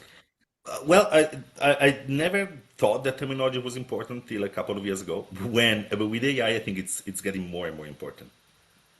So yeah, I think it's going to be relevant. It's going to be a big problem still for some years to come at least. AI is not able to be consistent, but if you do a good job on terminology, then you can improve the output. Absolutely. So it's also a big problem because it's a long process to do a good job on terminology. So I think it's going to be relevant for quite some time. Yeah, and Jörg, thanks, Diego. Jörg, we had last year we saw terminology pitch as well, didn't we? And it was really interesting. Yeah, absolutely. So last year we ran a poll. We're going to run the same poll after today's session, just asking people which pitch did resonate most with you, and the one around terminology was highlighted as the most resonates with people. So I think terminology everybody knows it's super important, but it has always been like a more cumbersome thing to do. I think it's more sexy now in the current AI climate. Can I give you an example? It would be very quick. Of course. I have now currently 1,200 pages project that my customer want to translate with AI, purely AI.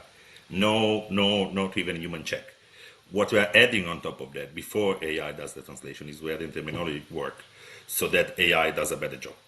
Was not asked by the customer, but still it's something where you can control quality of the output. And yeah, so sometimes it's not even something that comes on a purchase order. I mean, sometimes we do that just because we think that it will help the output to be better, in a better shape. Great stuff. Dave, do you have time for a final question for Diego? Yeah, There's one in the chat actually as well. I see one in the chat. Yeah, Jörg, maybe we'll take that one. Absolutely, please do. Yeah, so question from Igor, how people and resource intensive was the development process? Yeah, great question, thanks. It was astonishingly, well, you got it. It was incredibly low, I have to say, because I have a team who's prepared to do that. So it's not the first tool that we develop. I think for this process, I think it didn't take us more than 2 working days, but I may be exaggerating, but because there's been a lot of, knowledge building before that. Yeah, of course. No, great stuff, Diego. Thanks. Always great seeing you on this stage. Thank you very much. Great job. Thank you. Thank you very much. Bye-bye. Right. I think it's time for us to call our last presenter of this year's Innovation Challenge. Maria, welcome. You are going to continue the conversation about quality, which was started yesterday by Adam. Whenever you're ready, the floor is yours. Okay. Thank you so much. Thank you to everyone, to the organizers, of course, and to the attendees.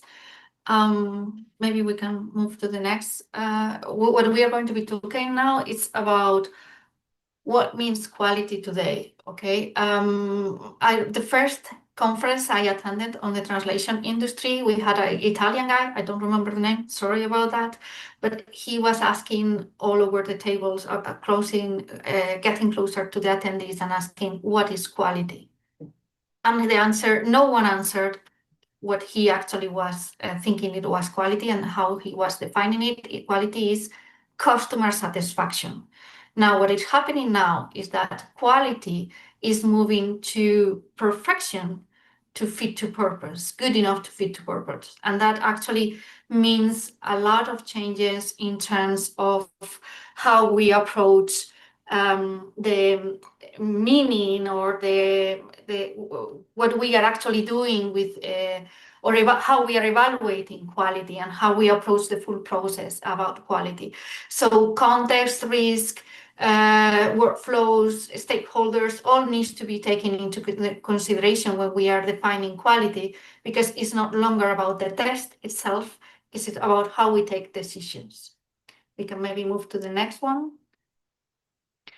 Now, as an example, I want to talk about what we've been doing evaluating quality and how we've been approaching this. So when we got the clients asking, we want this to be 90%, this model to be 95% reliable, we said, okay, reliable against what? And how do you define top quality or perfection? Because we were doing analysis and asked the linguists to categorize segments that were coming from machine translation, whatever machine translation, LLMs, NLM, whatever, and against human translations delivered and approved by the client. And they were actually telling us, we were asking them to say or to categorize them about what it is good enough. So if it was good enough, click it as good enough, or it could be that both are good enough, one is good enough, or none of them is good enough. 3 people working 10 years with the same client, they were having discrepancies of the categorization of the segments in 30% of them. Now, 30% discrepancies are a lot, actually a lot to be considered. So how are we going to be getting the perfection if linguists are not getting perfection itself or are not agreeing in what it is perfection? And actually this is the beauty of language, because it's not about a mathematical, 2 + 2 are 4 is not mathematical, is much more creative, and we have different answers. And how are we going to be approaching this in the area of AI? So this is not actually a weakness, it is the nature and beauty of the language. And it is about how we deploy our workflows. And we have to design the workflows towards the reality that we have, and understand that linguists or understanding of quality is not the same for the same people. We can move to the next one, please.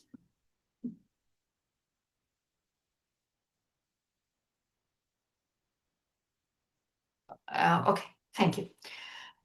Now, how are we going to be, or how have we been managing these differences or these, I would say, challenges when we are working with hybrid projects where there's an AI solution and also there is a human in the loop sometimes, not in all the tests? How can we be sure that we are delivering the right quality, the quality good enough to fit to the purpose? Well, implementation, our experience has proven that implementation don't fail because of the AI solutions. Implementations generally fail because of the understanding of the human in the loop. Because we need to be very clear with our linguists. This is something that it has been the same story over the past 10 years. Since I started implementing machine translation, if we want to succeed, we want to make sure that the linguist in the loop, even if it's only on part of the test, even if it's on the terminology creation, on the preparation of the data, wherever the human is in the loop, we need to make sure they understand the purpose and the framework in which we are going to be using the AI or the solution that is going to be helping them. It is very important that they understand where the value is made whenever they intervene. So we need to be very clear, very transparent, and make sure they understand the tools that they are using. We can move to the next one. 3 takeaways or 3 things that we will recommend any team to take into consideration. I'm going to be very fast here, and probably I'm faster than needed, but then we can have many more questions. So define very well what it is good enough to fit to the purpose. That means that you have to have very clear understanding of the framework and how you're going, which is the purpose of the translation. Each content explicitly will have a different approach and a different workflow. And define the workflow, not a pipeline, but a workflow, meaning that the differences between pipeline and workflow, a pipeline meaning a sequence of steps, and a workflow, decision-making in every step that we're going to be doing in the pipeline. We need to decide, whenever a human needs to be in the loop, what is the quality that we're going to be delivering in each step, and what is the added value of the linguist. And then this goes to the third point, is make the human expertise visible. I always ask the same question to the linguist. Is that change, is that intervention that you are doing adding value to what you are delivering? If you are adding value, then the human should be there. If the human is not adding value, then we should take it over. And they should move forward into the next part of the test so that we actually reduce the human intervention to the one that we are needing. That means that linguists need to understand what decisions are making. And that's actually quite difficult, because it's very difficult to balance which is important and which is not. So, Maria, let me jump in. I just want to get some questions in. Please go. Yeah, thank you. I really like the whole, purpose over perfection. I'm not sure who the Italian guy was. It wasn't Diego by any chance. So just a quick question for you. How do you look at, the standardized quality metrics in this regard? Should we get rid of them and come up with new systems based on, that purpose concept? Actually, we are moving towards that. I mean, the standardized MQM and the DQF are really helpful in certain situations, but part of the story today is that good enough to fit to purpose is not that easy to measure with all that. I mean, I always ask the same question, which is the difference between accuracy error and terminology error? When you have 10 categorizations, and you have to categorize an error or a mistake or an improvement that you want to do between terminology and accuracy. Oh my God, it's quite difficult when you have a time constraint and you have to deliver the evaluation of the test, and you need to take a decision. Sometimes it is the same, could be the same. Most of the time it's the same. And if you ask 3 different languages, they will categorize it in 5 different ways. Wow. So yeah, you have to take that into consideration. brilliant. We're about on time, but it sounds like you're such a fan of language quality systems and all of this. So sure, people will maybe have questions they'll ask online or reach out. Thank you very much. Well done, Maria. Thank you very much. Yeah, thank you to you. Thank you for everything. Bye-bye. Hey, thank you. So, hey, Jörg, that's all of today's innovations. We're going to run a poll, right? And if Jill is around, maybe she can help us with that. We'll just do a quick poll before Stefan comes back in. So we'd love to hear your thoughts on, of today's ideas.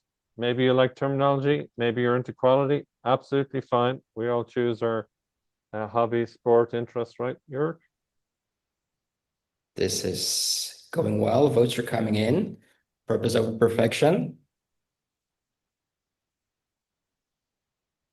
Yeah, great. So maybe one of the ideas resonated with you more, or 2 of them did. Well, I think we only allow you to vote for 1.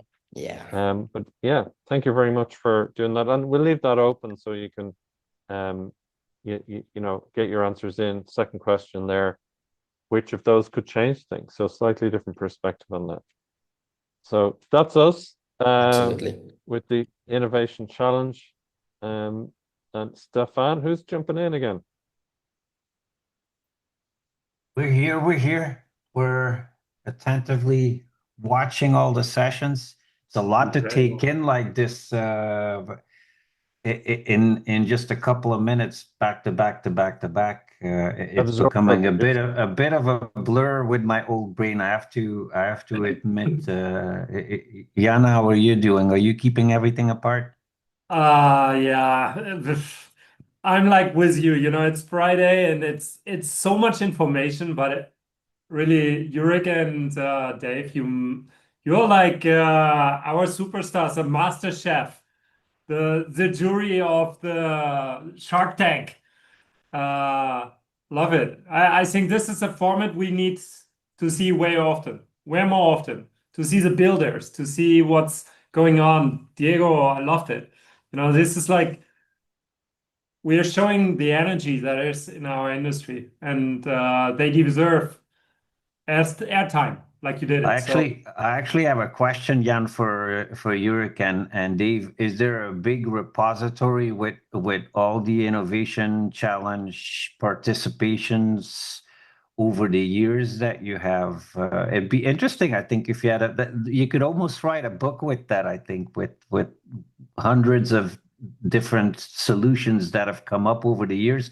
And one of the things that would maybe be interesting is see whether any of the solutions that have been presented to you over the years has done particularly well and made it into the mainstreams, become a tool that everybody's using right now.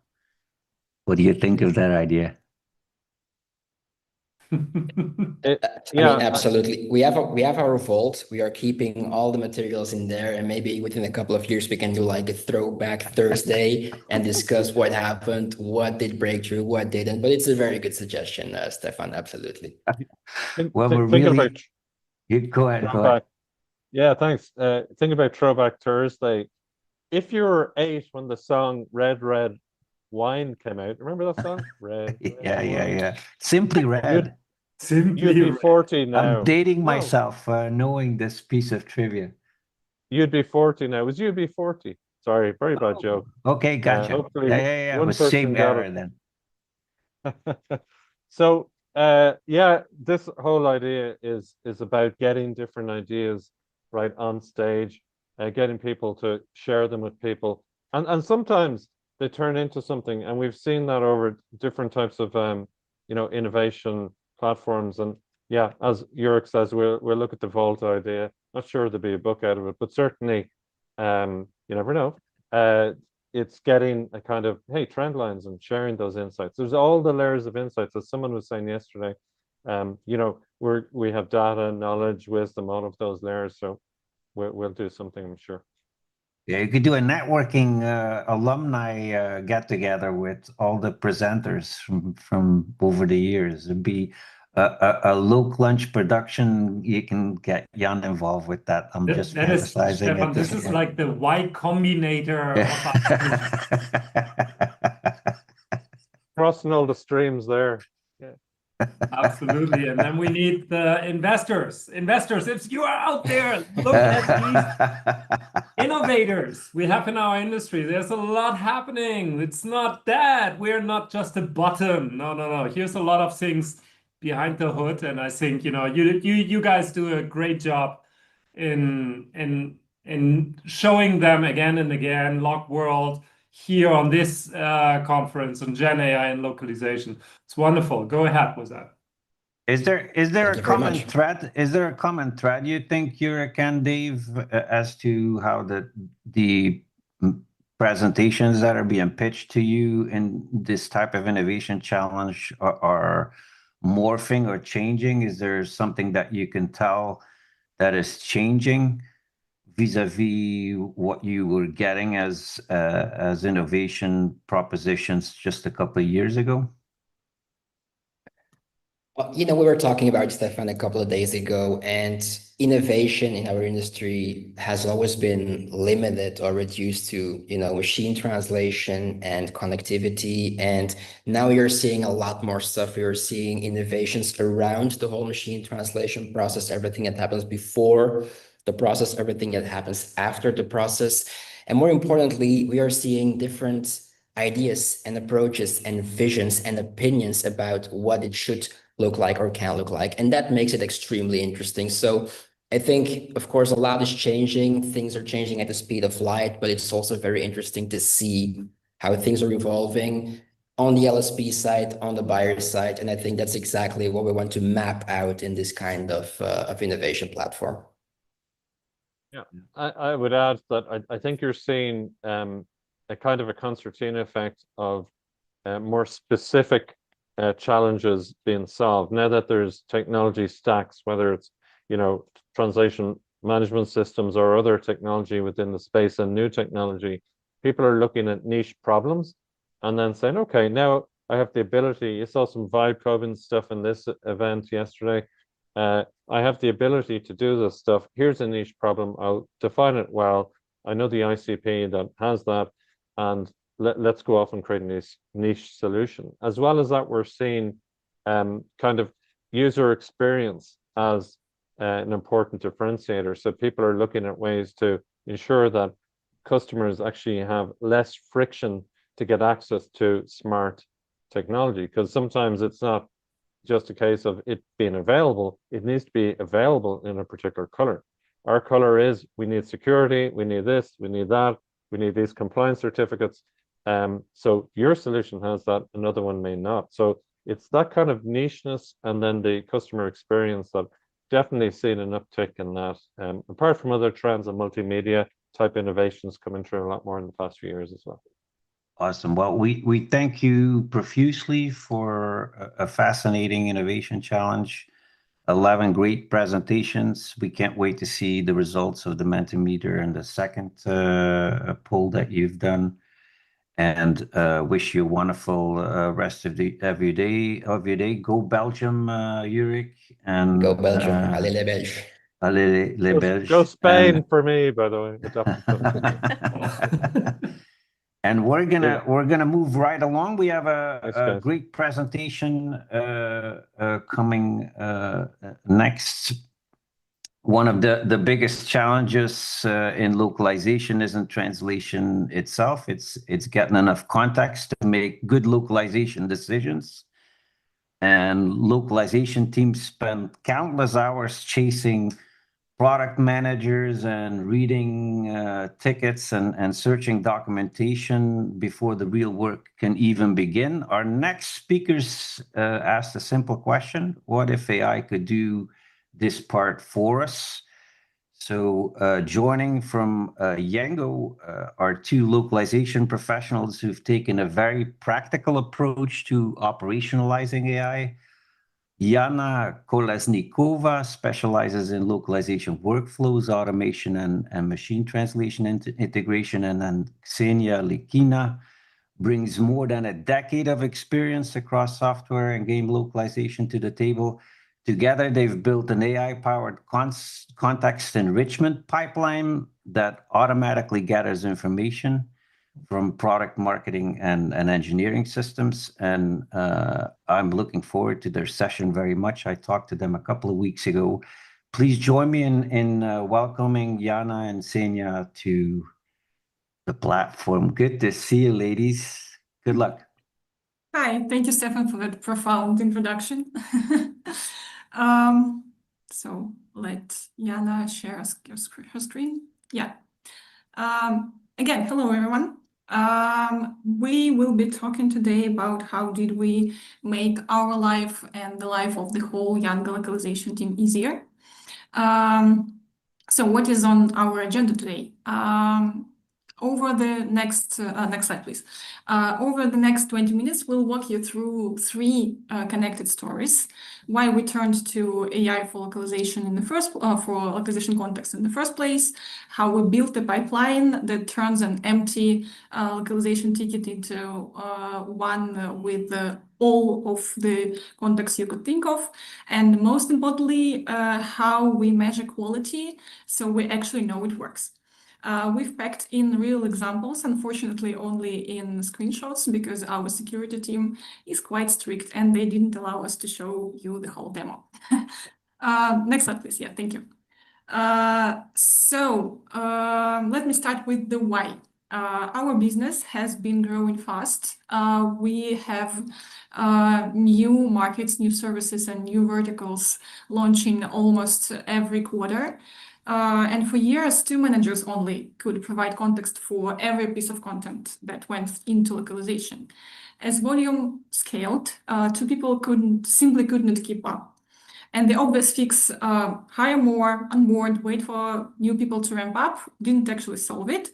It made the process heavier to manage and slower, and it still didn't guarantee quality. Most of the context being produced wasn't just good enough. So we asked a different question. Instead of adding people, could we let AI carry the repetitive part of context building, especially for UI, where the patterns are the most predictable? So what we did first, please advance 2 slides ahead. So our first step was deliberately simple and fast.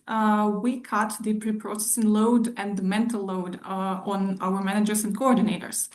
We focused on the most common case, a routine localization request that arrives as an ordinary Jira or any other tracker ticket. We designed a summarization template and fed it to LLM so the output would be clean and easy to scan. Then we build a flow in NA10 style automation tool. We have our own that detects a new ticket, analyzes it within seconds long before a manager even opens the task. By the time managers open them, they already have a summary. Is the deadline realistic for this type of task? Which languages are needed? And so on.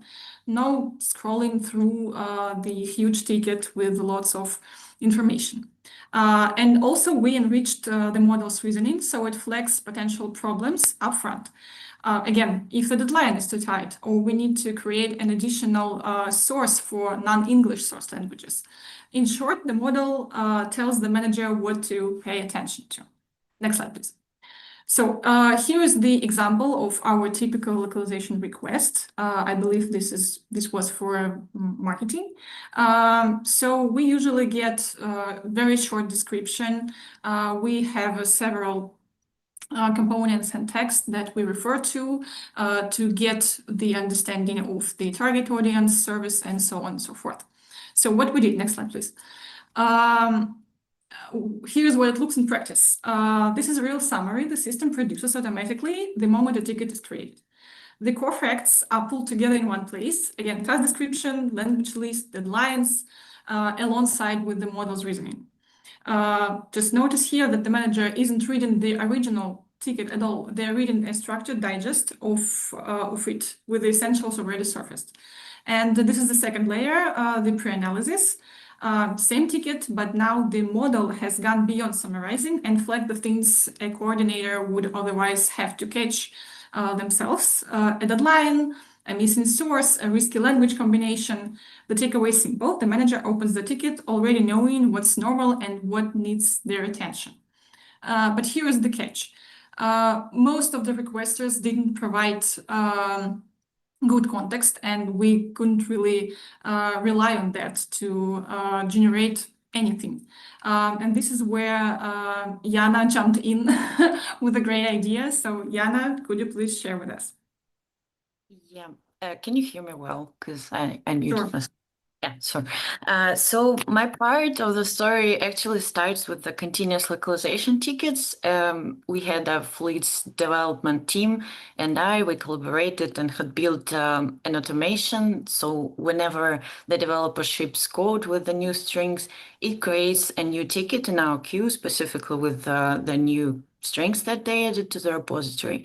And they also have like the list of key links and the PR link, and that's it. The description is totally empty. The name of the task is very generic. It's like named after the PR link and PR number. So the coordinators didn't really know who to address the questions to, where to find the context. They've been hunting for the context for hours and days, and they don't usually have any access to the pull request repository. So there was no way for them to know sometimes who was the author of the strings as well.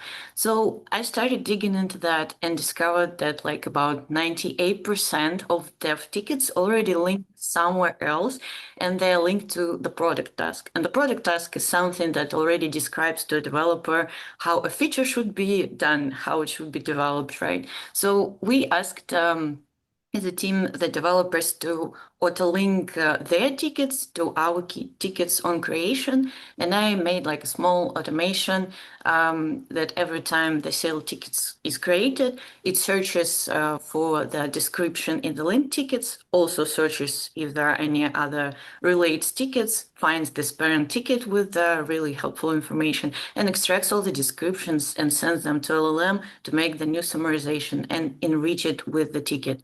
But when we were expanding and scaling this process, we soon realized that too many tickets were kind of noisy, and we had to make like gates to separate what's going into the LLM and what's not, to make the final injection the best one, the best of the quality, so it's accepted by our lovely coordinators. So the gate one was like queue whitelist. We've reviewed actually all the queues that we had. That took us a long time, and then we decided to send some of them to the LLM summarization, and we have an injection layer then to make the enriched ticket.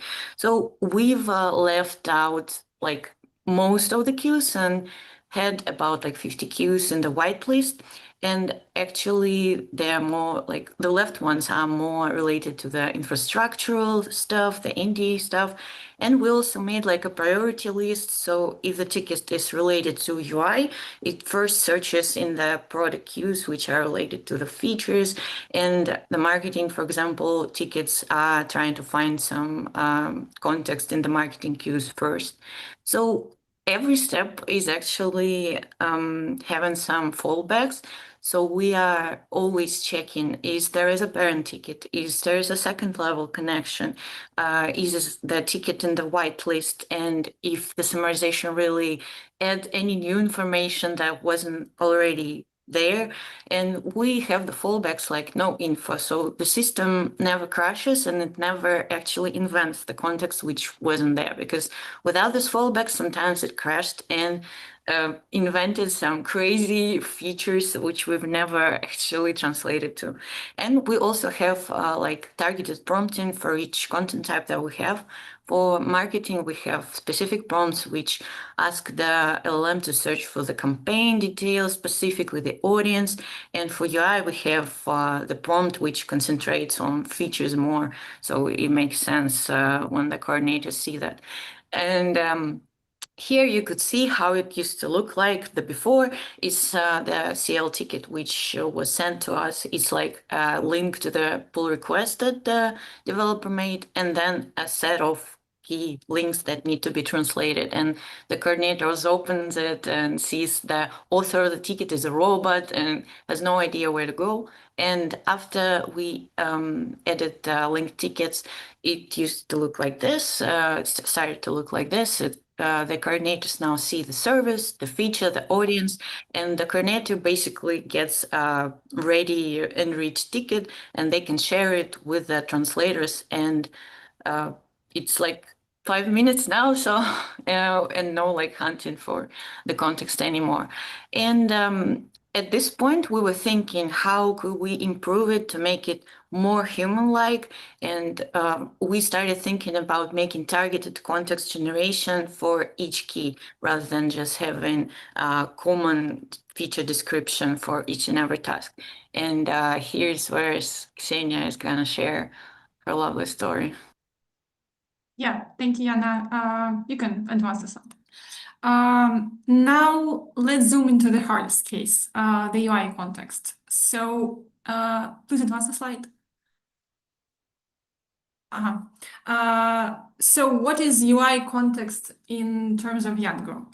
Again, UI strings are in isolated segments, single words or short phrases completely stripped of their surroundings. On their own, they tell a translator almost nothing. This is how our version control system look. We are happy, we are lucky to have a very user-friendly front-end version control system. Each key has a source text, contains source text and target text, and also we can add a context to each key separately. So context is a detailed description attached to each key, and it's assembled from several distinct pieces of information. Historically, this was always written by hand, by people. On the next slide, I'll break down exactly what those pieces are. So to teach a model to write good context, we couldn't just hand it a template to fill in. We had to reproduce the human reasoning behind it.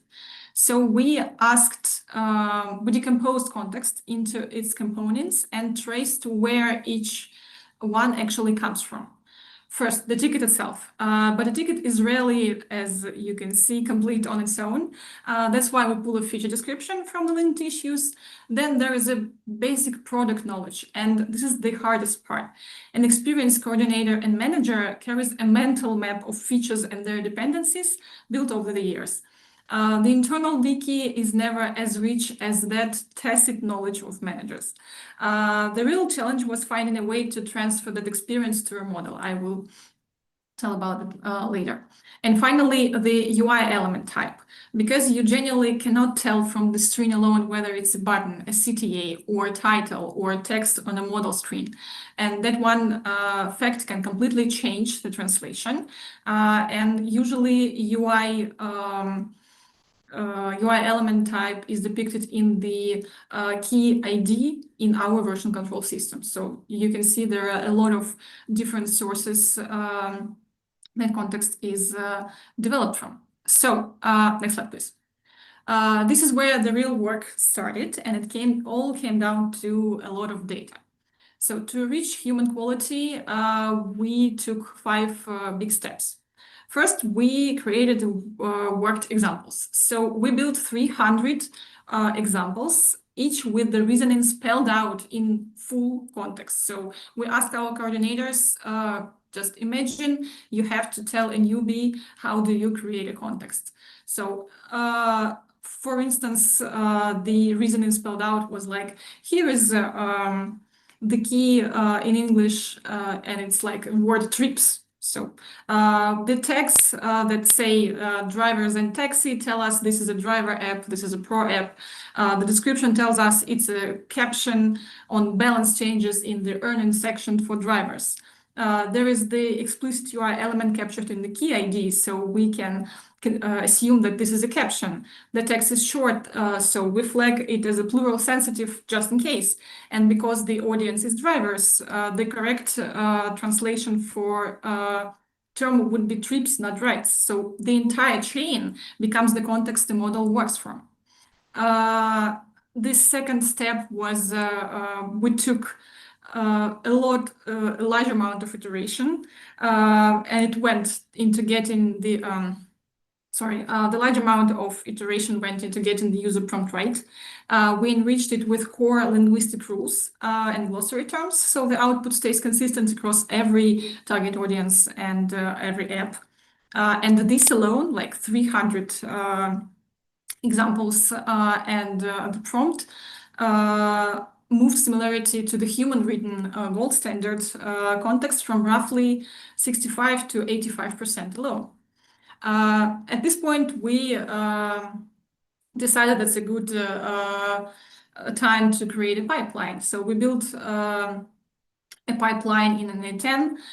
This was the hardest part. The signals that turn raw strings into usable context live in 5 different systems, and we had to bring them all into one place so to stitch them together. 65 to 85% similarity is good, but at that point we wanted to make a step up. So we collected around 10,000 contexts that we gathered over several years for our largest service, Taxi, covering every target audience. On top of this data, we built a RAG index. Essentially, it's a table.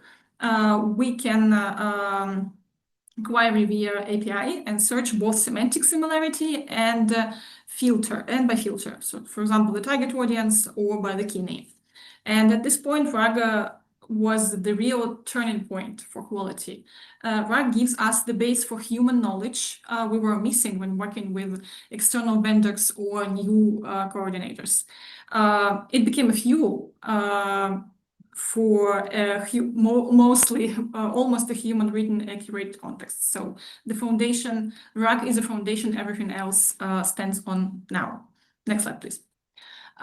Here is the pipeline end-to-end, and the number of each step is the actual number of processes running behind it. So step 1, we pull together everything we know about the ticket, the feature, the keys from several sources, as I mentioned, from the version control system, the tracker, and the RAG index. And here is the retrieve example of RAG. The process is set up to return the top 3 matches for each key. Matches with a score of 0.6 to or higher are considered close and relevant. And during generation, the model takes these matches into account and uses their texts as a source of input data. On the step 2, we generate one shared feature description for the whole batch of keys from the one ticket. On the step 3, and we store it, just store. We generate and store. On the step 3, we generate the unique part of the context for each key individually. This, for example, it includes a part of speech. We decode placeholders and variables, and we add audience-specific terminology where it applies. And this is where the RAG earns its place. It became the product knowledge again that used to live only in coordinators' heads. On the step 4 and 5, we join the shared feature description we generated on the step 2 to each key's unique part to form the final context. And we ship it straight back into the tanker. This is our version control system to write each context per key. At this point, we put it into production, but then we faced the question, how do we measure it? How do we know that the contexts are good? How do we know that they actually help coordinators and don't make their life harder? So this is where Jana is stepping up again.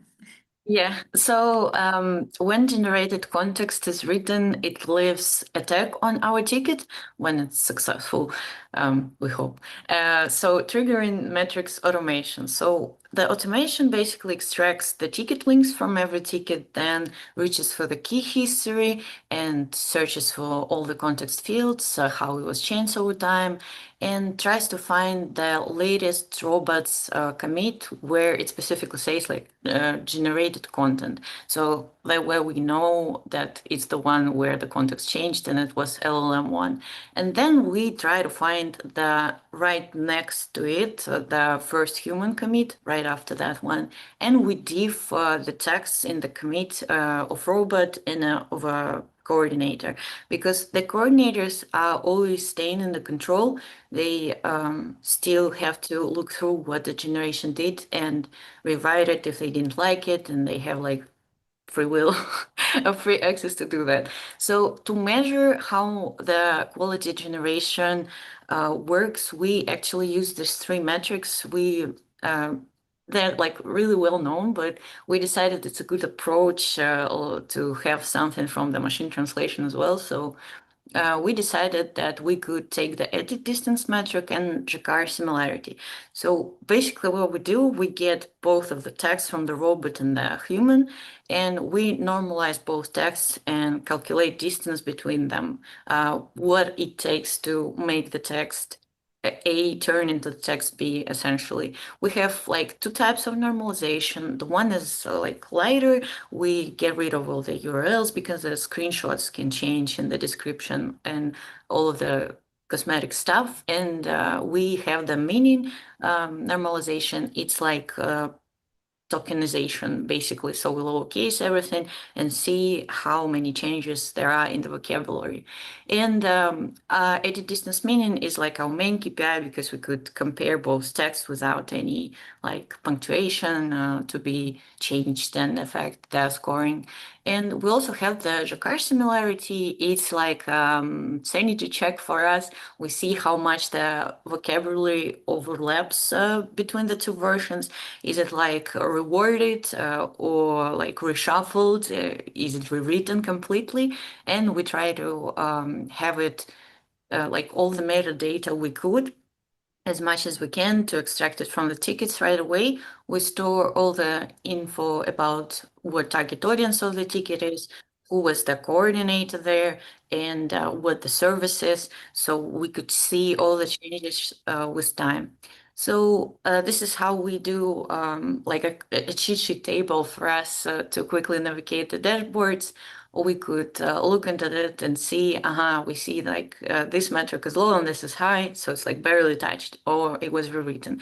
So it's a good thing to have something to calibrate at this point. And what we found really interesting when we started creating the dashboards is that like when you don't have the data and any means, like any metrics to track your changes and implementations, you blindly assume that all the improvements you do, they work better and improve the graph. But in real life, that is not always what's happening when you add AI.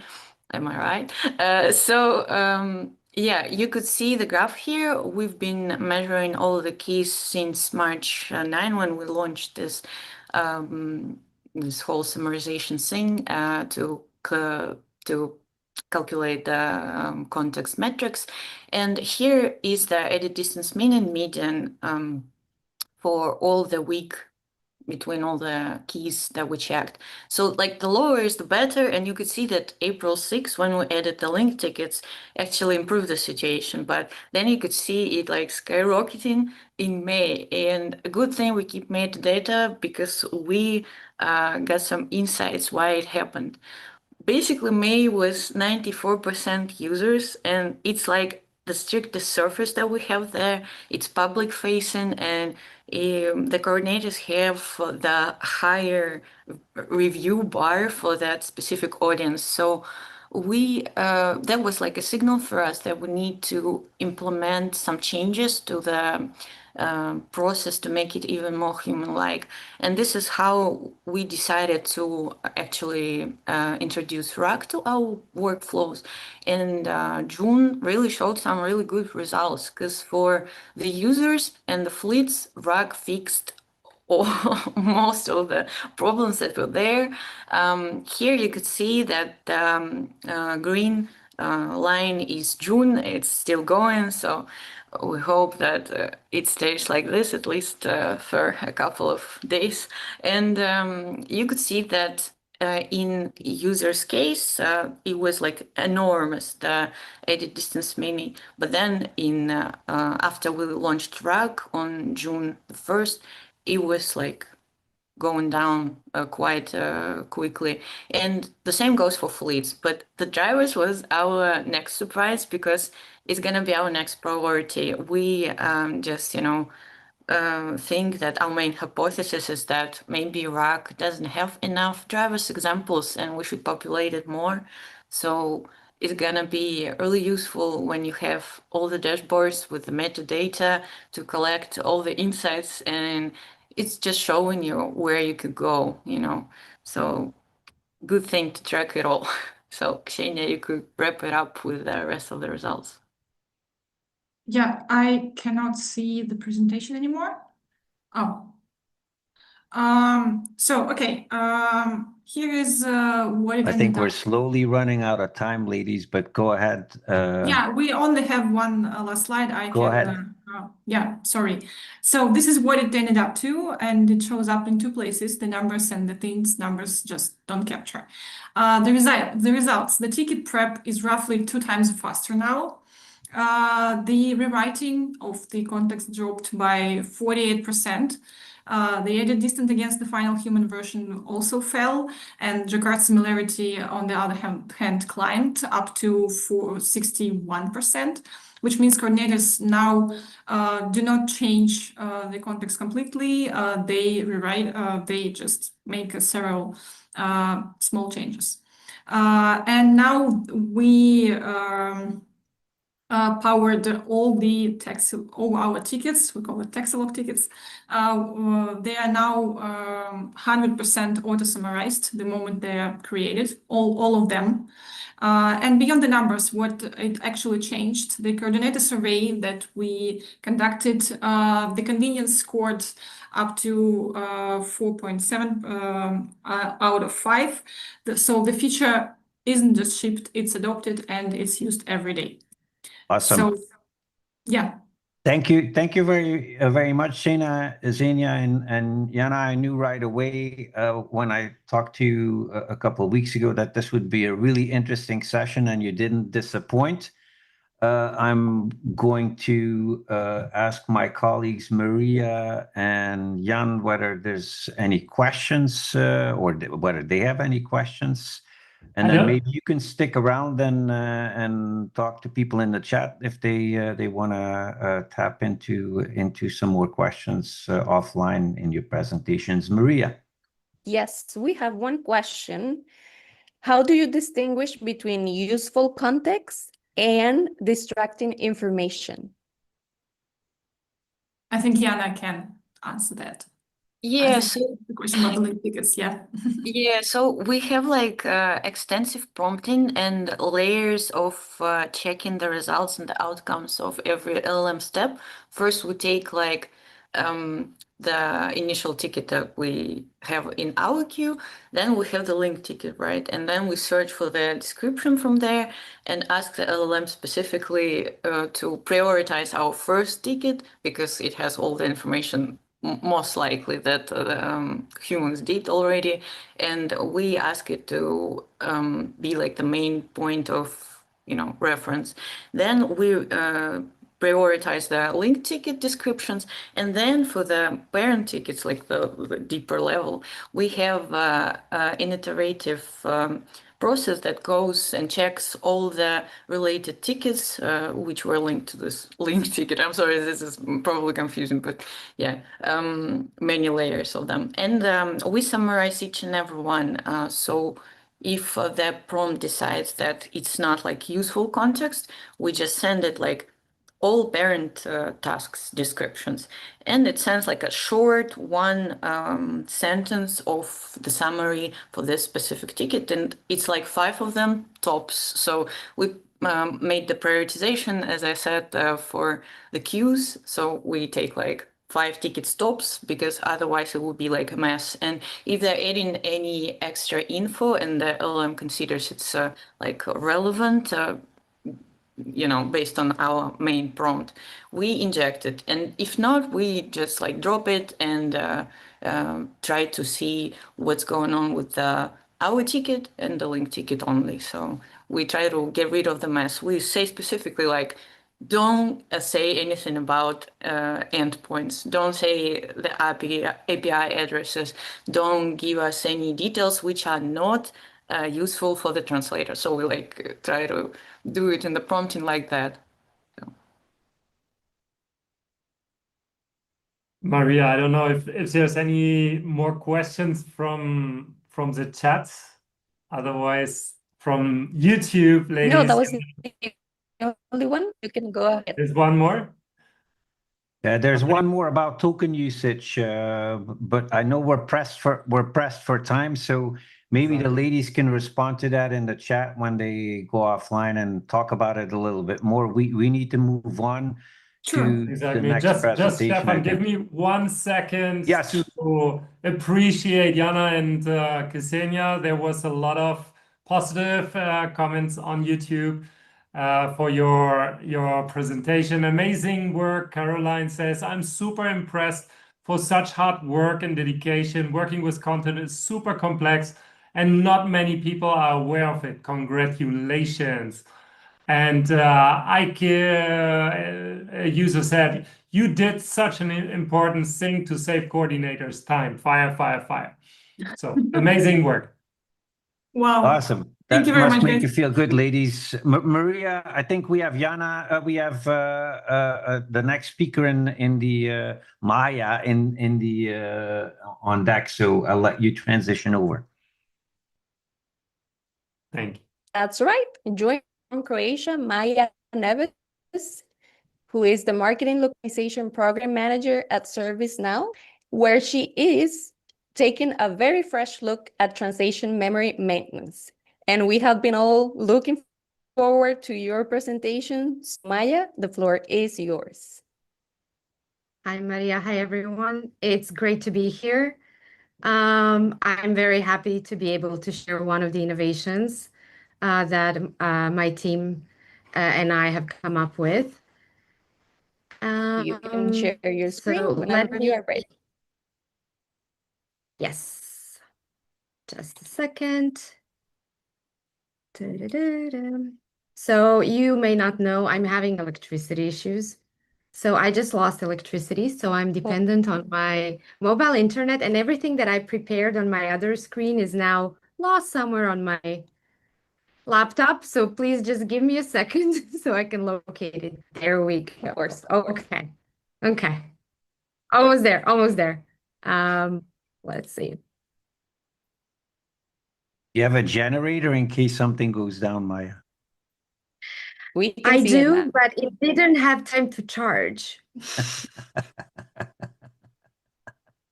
So that's Well, no where pressure. that's You're where we are taking it at in right now. stride. So I'm very impressed. You're keeping a cool head. Yeah, I was supposed to be on vacation, so I'm taking it cool. So anyway, yeah, thank you again. Can everybody see my screen? We can. Excellent. Thank you. So thank you for the introduction, Maria. I am here today to talk to you about how you can redesign TM maintenance for yourself, and basically how AI can change what is possible when you own the workflow. So I will be speaking solely from the client side, right? How it is for us and how we are dealing with all the issues that we are facing, and also how we are adapting to the very fast pace that AI has set in front of us. So what I hope that you will come out of this session with me today and walk away with is I will try to show you the practical workflow. So how to architect an AI-powered TA maintenance. I'm going to show you the real gains because we have run a few projects with this TMAI cleanup engine that I've built. I want to continue learning with you where human stays in the process. So how are we designing the responsibility checkpoints? I will show you how we are owning our localization infrastructure and how the TM maintenance is becoming very strategic capability for us. And in the end, I'm going to give a few pointers on how you can plan your own path and, more importantly, the questions to ask before you start building. So it's not just building for AI's sake. So there is a strategic shift that's been happening, especially very, very fast-paced in the past few months. And it was very potentiated at Lockworld as well. And that's how much AI has evolved and how much it can execute. And I want to make it very clear that my opinion is that humans still has to govern everything. AI is not in a perfect position.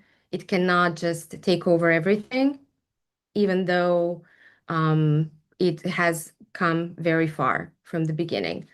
So the way I see it now is that localization shifts to a strategic risk and quality governor in AI native operations. So we are in a way orchestrating all the workflows that we are using AI to help us with. So as AI handles execution, our role shifts to governments. So we are setting standards, we're owning quality, we are defining what passes. Basically, the way I see AI's role is that it frees us from the execution alone and gives us time to look forward and to see how we can further improve what our other cultures and other markets can see from us. And one question that is also very central, where does human matter most? So where are we still keeping the human? Where is the human the governing point? And where are we just holding on out of habit? So for us, those are the strategic questions that drive everything we build. Oops. So talking about translation memory at scale, this is what it looks for us and for many other clients that I've been talking to. We have multiple translation memories because, of course, we have to differentiate the content we are dealing with. We have millions of translated segments. It becomes very difficult to govern them. We know the terminology must align across glossaries, across style guides, across brand guidelines, across languages. It's never the same.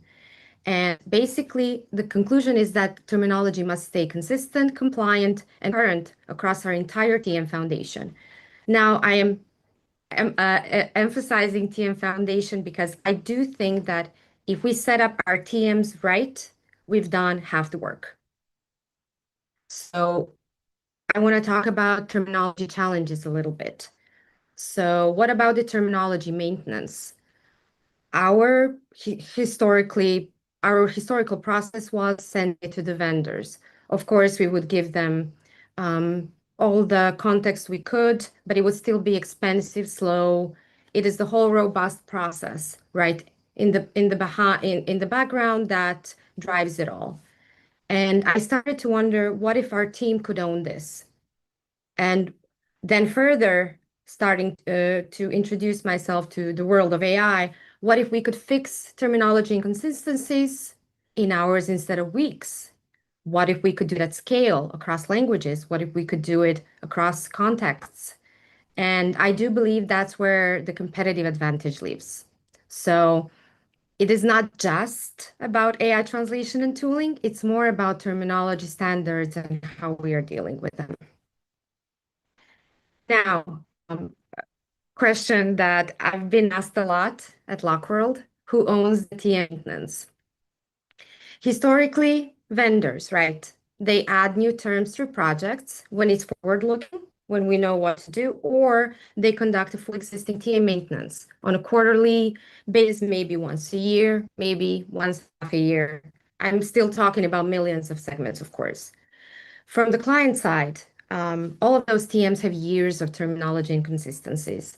And we also need to ensure that all the new terms are everywhere across all the TMs. And that is very complex, very expensive, very time-consuming, and vendor-dependent as well. So if we need a fast change, it cannot really be done as fast as the market demands of it. So I was thinking, what if we could handle both? So what if we could handle all terminology inconsistencies, the historical mess, and also ensure that the new terminology is present everywhere? And once again, what if we could do it in hours instead of weeks? This is where the very interestingly called AI TM rewrite and refresh engine comes in. So I focused it to try to encompass everything that a TM cleanup, TM maintenance should have. So analysis, translation, validation, output. In the analysis part, what the AI does is it scans all the TMs for outdated, inconsistent, non-compliant terminology. What I want to say here is that it is not just blindly looking for something. If we give it a term, say Jenga, right? It will search for all the segments which have Jenga in it, but not just Jenga, capital letter, Jenga, lowercase letter, Jenge, Jengas, any sort of like mispronounced words. So it all depends on how you adjust prompt. Once it scans it, it gives you a full list of all the segments that were flagged. Next step is retranslation.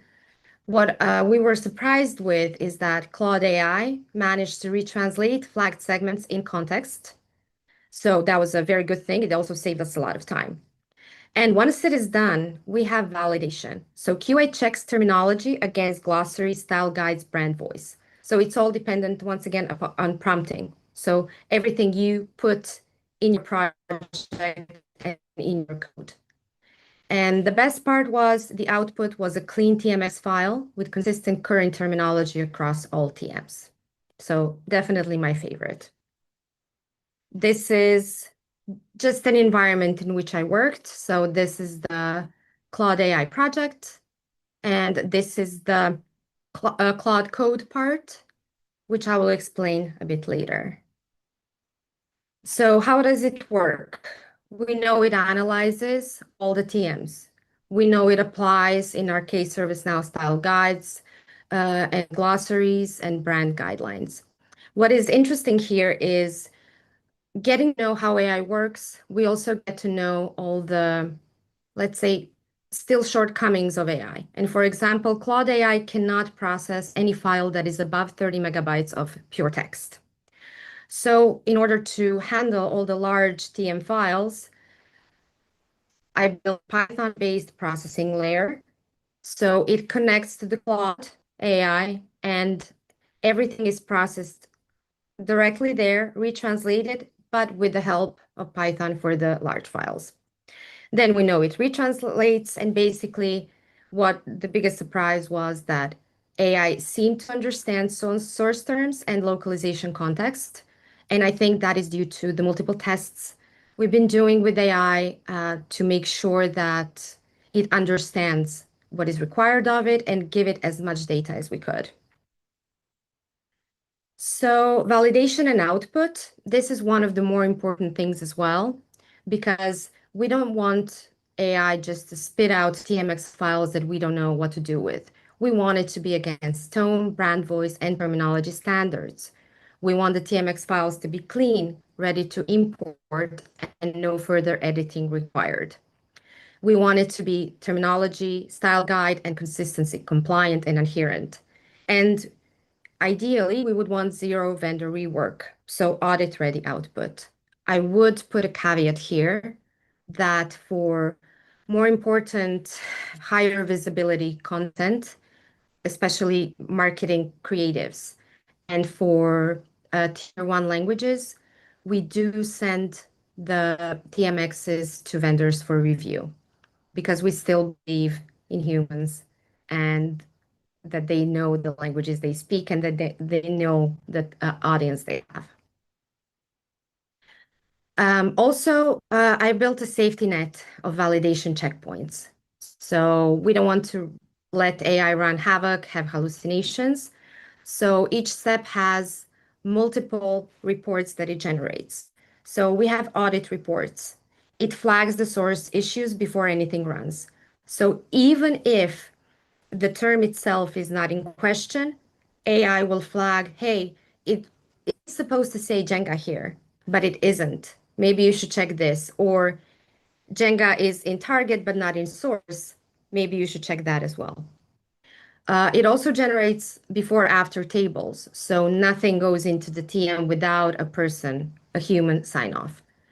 It also generates HTML verification report, so it's a full record of every change made. So we can run through it if it's a smaller file in Claude AI, if it's a larger file in Python, and session change log for every session. And here you can see heavily redacted audit report example from one of the projects I was working on for Portuguese. So you can see how many segments there were, how many issues there were, and canonical matches, etc. So pretty useful. Now, I want to give you a real example of the project that I mentioned that we ran. So we had 2 new terms, and we've decided to do like a smaller scale TM cleanup for those terms throughout the multiple TMs and millions of segments. Based on the actual vendor data, so benchmarked against it and proven on our real marketing TM, we have estimated that it would take 5 working days for the vendors and cost around $2,000. And at the same time, it was done in-house in 2 hours. So from the project cost, we've saved, well, almost 100%, other than my work hours. And from the time saved, we can see it's 95% time saved with the in-house tool.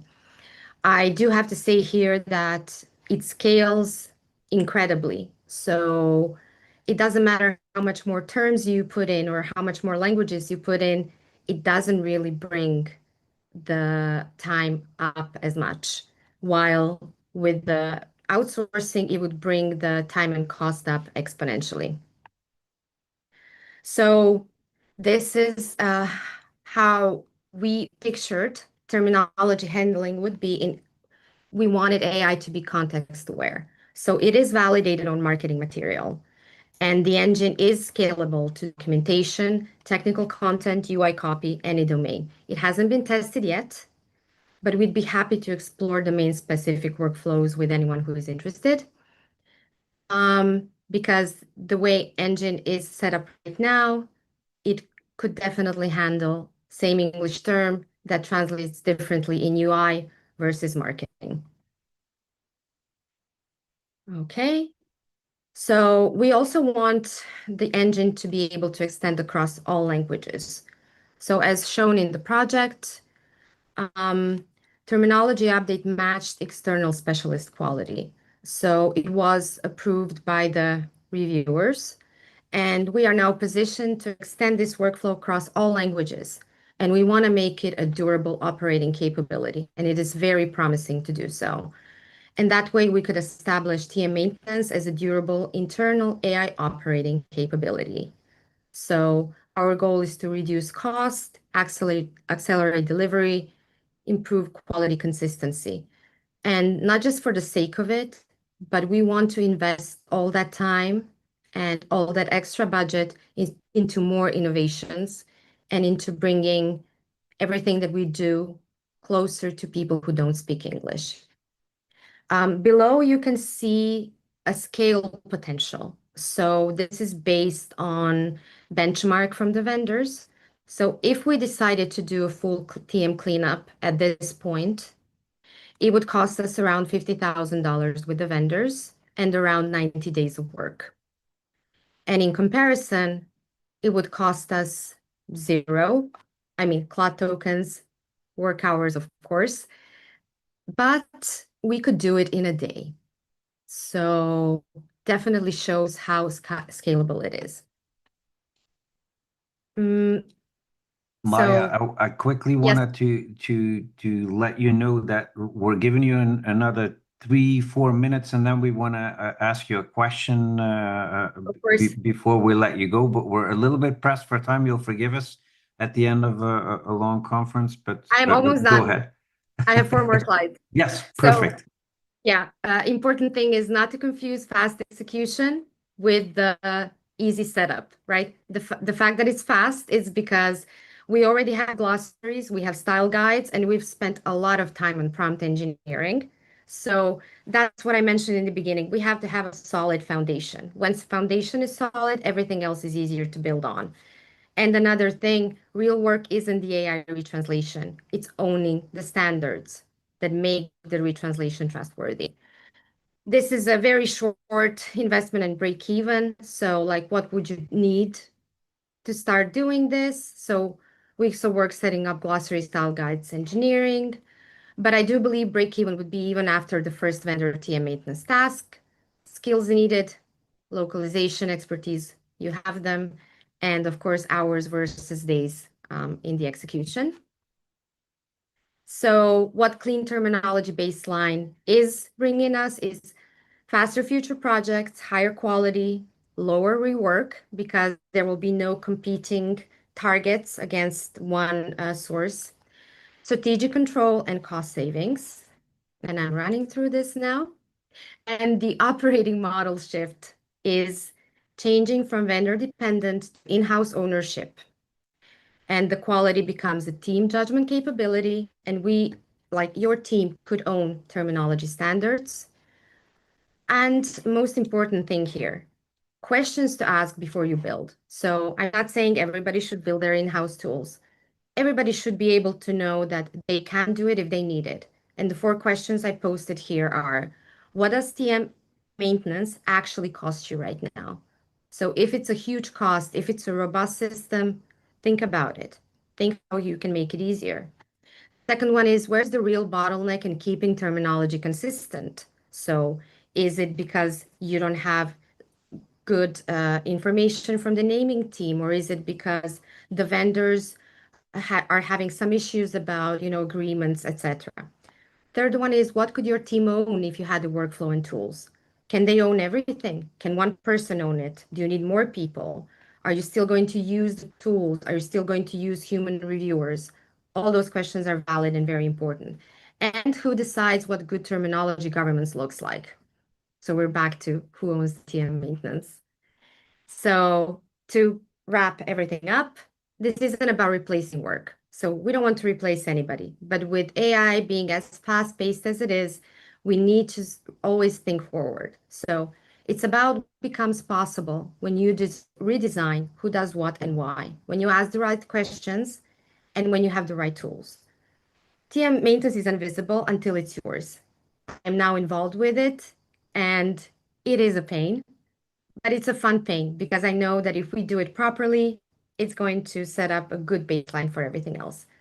So we built it because we needed it, and you can build it too. It's an awesome presentation on a very pertinent topic, Maya. There's a lot of conversations going on about whether TMs will survive at all or not, what their value is, whether we can leverage them, whether they're dirty too much to be able to submit them to LLMs. You certainly have given us a lot of thoughts, food for thought here this afternoon. And I want to, before I let you go, I want to thank you for sitting through the technical difficulties and the electricity outage.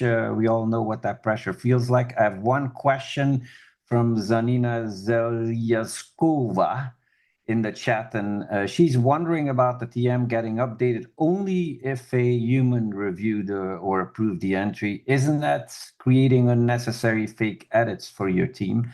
And if the AI did well and there's no need to edit, does the reviewer still need to edit and approve manually? Maya, can we trust the LLM to not hallucinate and just do its thing?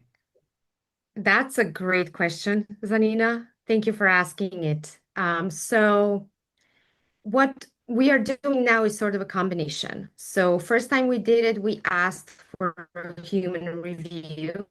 but it only reviewed the segments that AI already flagged. So they did not look through the full TM. They did not, look through all of that. And the results from the human reviewer were the same as from the LLM. So that was good. So I would say yes. I do think we can trust it in a sense, right? Because it is showing up, it's showing works well in segmentation. So not when it translates huge chunks of text. If you give it a segment and you give it very good prompts and very good context and very good background and data, it will know what it does. So yeah, to answer your question, I would say that eventually, yes, I think we won't need human reviewers in all cases in the future.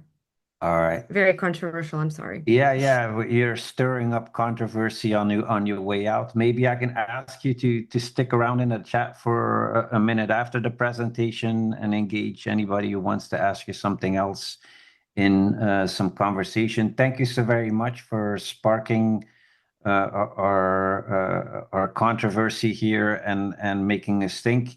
Wish you a wonderful weekend. And Maria, what do we have next coming up? I think Jan wanted to bring us a question from YouTube. If there's just a single moment, then there was one from Christina. Go ahead. We have a hard deadline Hard at stop. 05, but go ahead. Go ahead. Go ahead, Jan. Okay, so for Maria, okay, so for Maya, did you run the process one term at a time or across multiple terms simultaneously? Maria, I don't know if you are still around. I guess. Yeah, you are. Oh, sorry, Maria, not Maya. Yeah, I'm here. Can you see me? Okay, excellent. Hi. Shall I repeat the question? So, yes, or you get it? I heard it. It's just my internet. Sorry.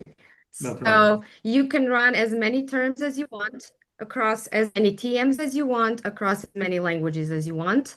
I managed to run a 3 term across 15 plus languages across 5 TMs at the same time through Python layer. So answers the question. Thank you. Yeah. That's it from YouTube.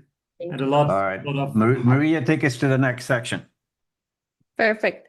Now we are going to our hackathon, where Konstantin and our panelists will review a few selected of the more than 30 submissions that they receive. And of course, they're going to choose a winner. Konstantin, you can take it away. Hello. So this is the moment everybody has been waiting for. Correction, not 30, 16, I think, submissions are live.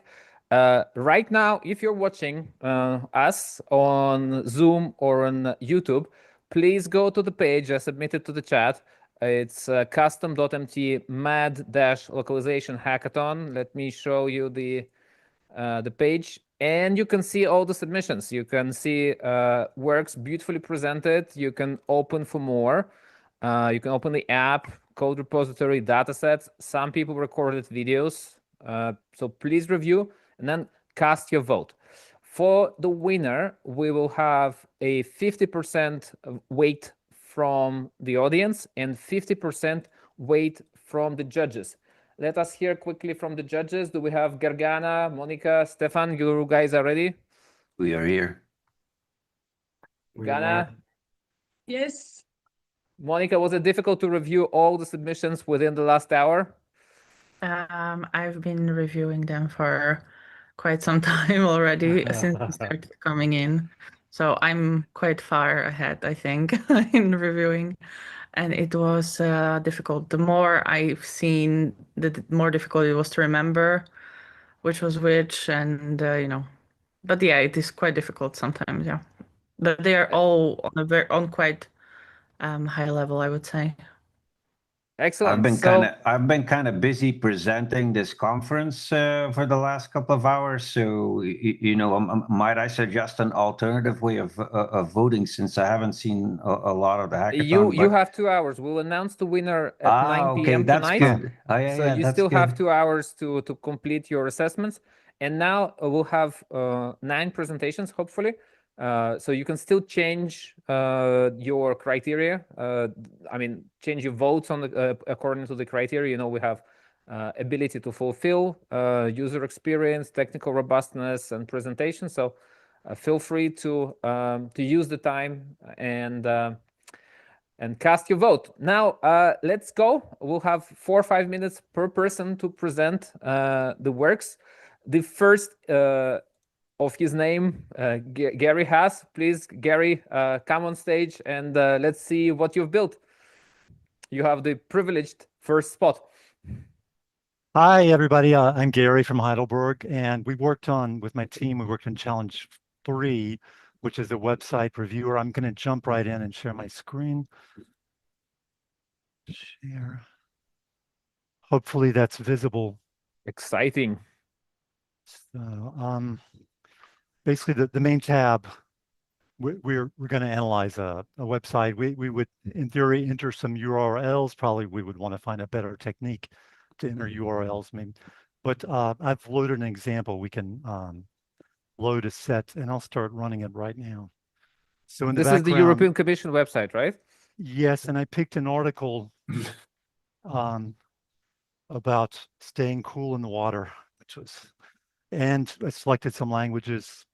So now the results are coming in. Claude is running in the background. Claude API, we're calling and doing an evaluation. There's 2 choices: that a purely Claude-based judgment or an MQM framework, which would be the more logical choice.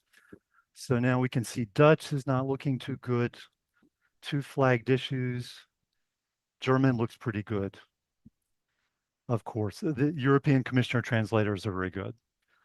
So there's that example. Now there's another tab, the Analyzer tab. This was the beginning point of the program. Basically, here we can analyze a single website or a pair, source target pair. And I'm going to show you a bad example first. This is Estonian to English. I lived in Estonia for quite a while, so I'm a fan of Estonian. I remember 10 years ago, there was a lot of bad translations. That's a special language group, rare language, not Ugric, well-resourced. cases. Yep, 14 cases, very similar to Finnish. Some people say to Hungarian. Hungarians are not fond of that, I hear. So hopefully the results are going to come up in a second. Otherwise, I've saved. Okay, here we go. 2.75 out of 10. Not looking good. Linguistic quality. Just a lot of typos, basically. Offered, OFFERD. A lot of Estonian left untranslated. So basically, the site has a big problem. We'd probably want to send this report to the reviewer. Now, maybe just one more quick example. There's the, this is the Bulgarian example. I like East European news. I'm sort of a news junkie, and I surf different news sites. So, and this is one I've looked at. This is going to and we have a Bulgarian in the room. Oh, okay, great, great. Yeah. Then you ask the question, Gergana. I actually do have a question, and it was related exactly because I run my own test on your solution, and at one point I started wondering whether you have a terminology or some sort of logic that will actually align whether an international name it's also relevant to the Bulgarian one. There is one particular case that I saw in the data that was Board of Peace. And for this particular thing, there is another word in Bulgarian, and your system flagged it as an inconsistency, but actually both are correct. Okay. The source, if we're using AI judgment, it's purely Claude so far. This is all vibe coded with Claude in about 6 hours. And the other one is an MQM framework, also vibe coded with Claude, but I believe more systematic. So yeah, I would honestly, actually like to ask about it. I don't actually think Mhm. it's that systematic. I tested it and I don't think it really works. No. No. Really, Monica, from the go-to, I think it's fantastic. There is a gap in the market with this kind of tool, and Gary's tool fulfills it perfectly. Of course, it can be built up, but look, in 6 hours, we have a tool which was only dreamed about several years ago. Exactly. So this is entirely vibe coding. If I was going to attack it, I would go into the question of how are these scores generated, and I wouldn't leave it to just vibe coding, but that's as far as I could get. Is there a minute to show one more thing? I can show you the reports tab. I was just going to ask you. I was just going to ask you, go Gary, ahead, yeah. like what you would be doing to improve this going forward, because this is very limited time. Do you think switching models could possibly be a solution, and would you have that flexibility that you could switch models? Yes, in theory, yes. For now, Claude, of course, didn't suggest allowing multiple models. But I also found something very interesting, maybe the last thing I'll mention, on Hugging Face. It's a data science website. Can you still see this MQM benchmark validation? Yes. There's human data, gold standard data sets is what they call it. And there's a bunch of examples. So I would integrate that and compare what we're doing with that. I think that would be the next step for me. Fantastic. Gary, thank you so much. I know we're Russian, but Thank 9 you. presentation No, it's is not great. easy. I appreciate it. Congratulations Enjoy. on your tool. What is the name? Can we it's just highlight honestly, the name? website localization reviewer. It's not a name yet. It's a test name. Ladies and gentlemen, you know how to find the tool and vote for it if you liked. I think this is definitely a very useful beginning.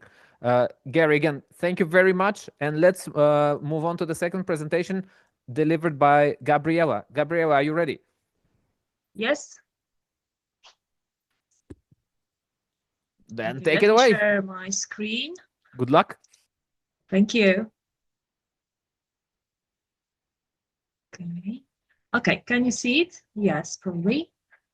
Okay, so I have already run the tests because that takes some time. My tool is called Context Minder, and obviously it's a solution to the first challenge about minding the context. I have a background in video games translation, so fitting the translation to the context is very important for me. It's something that we are dealing constantly, especially with the problems with register, with gender issues, and Polish is very difficult in that respect. We need to take into account many difficulties, especially regarding the past tense and gender.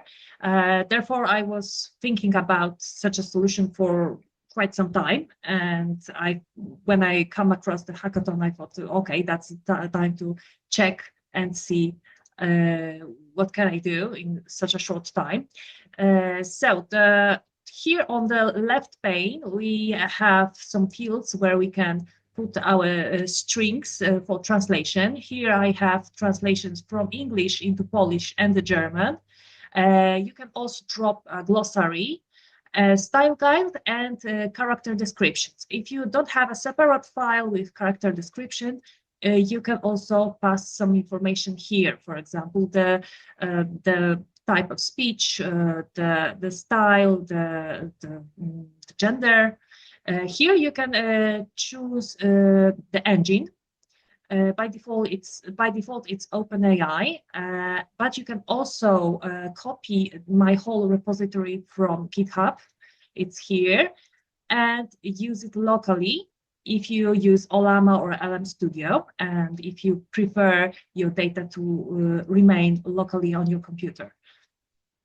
I also included a tokens usage part so that we can clearly see how much information is uploaded and how much do we receive It's important, as we all know that the prices are going up.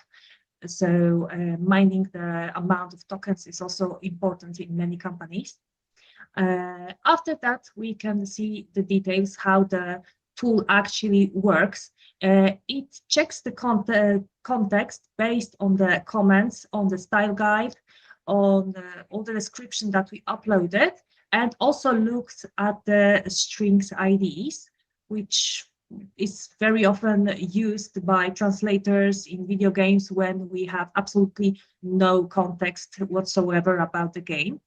And as you see, it works quite nicely, because here I inserted a deliberate mistake. The sentence is said by a male character, but I used a female form in Polish, and LLM detected is that it's an incorrect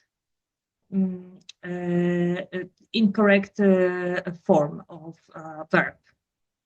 It also detects problems with tags.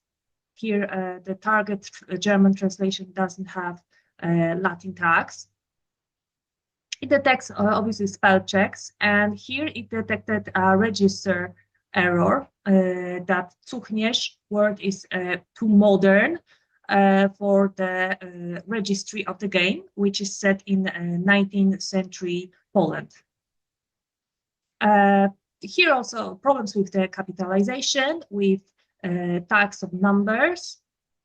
And let me show you a very interesting error here. It clearly read the string ID about a button and corrected and suggested the correction from an adjective, otwarte, clearly a mistake, to otwórz, which is a typical imperative verb form for Polish for opening any user interface element. Apart from that, apart from seeing the mistakes in the interface, you can also download a QA report to send them back to your external tool, a memo queue, or just to translate to the translators for the corrections. Amazing. So much we can do in such a short period of time. How did you accomplish this in 48 hours? Well, I had the idea for some time, and I already have the mock-up game, because the style guide, the characters, everything was made up together with Claude a while ago when I started thinking about building something like this. So that was a little bit of a head start. I knew what I wanted to build, but obviously I also had some technical difficulties. Even today, something was broken, and I was really nervous if I would be able to upload everything on time, but I succeeded. You succeeded. Fantastic. Judges, do you have one question?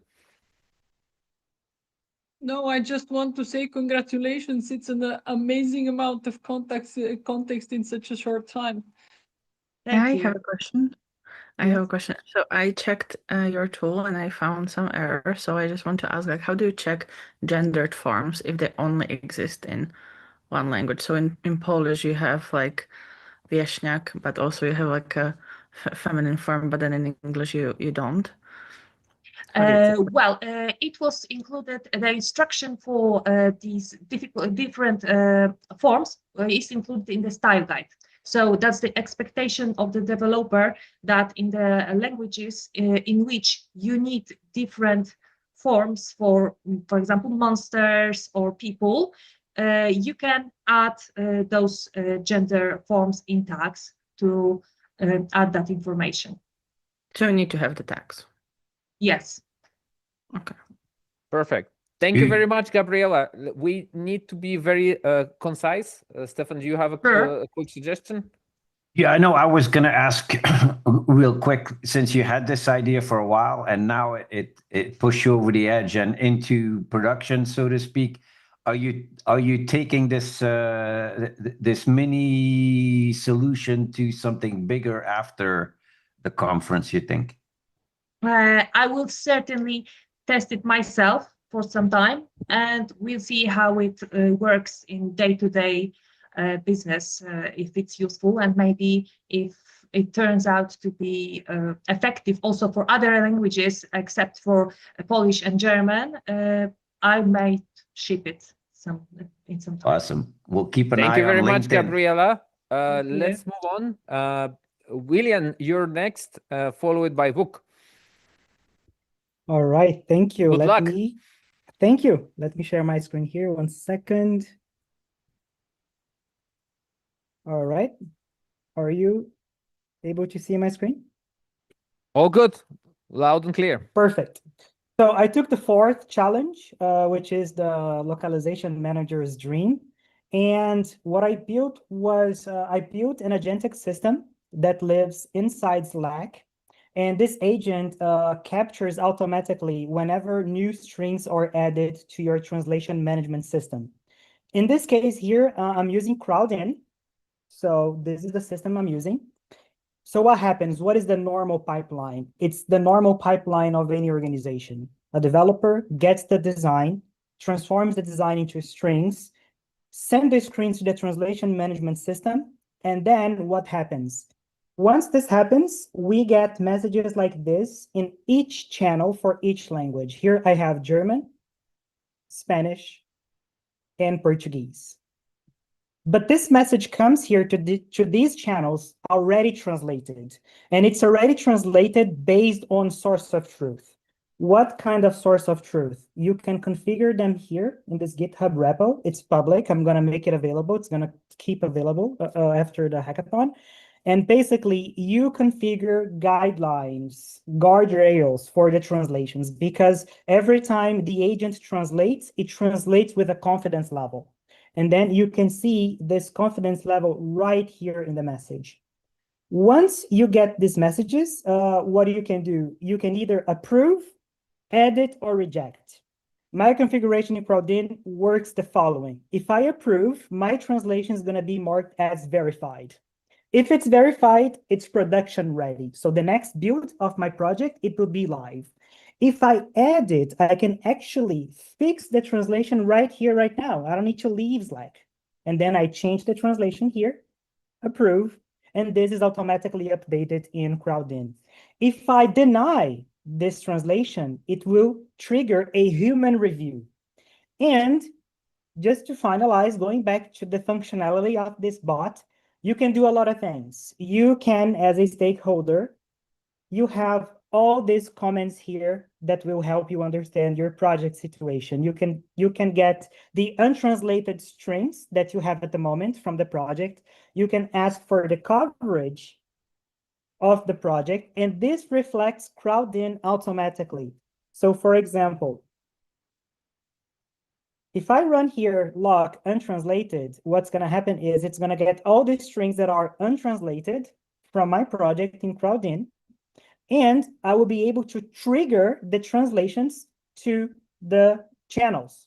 So for example, if I click on localize German or localize Portuguese, for example, messages will be sent on these channels, and they're going to get the messages that we just saw, like approve, edit, or deny.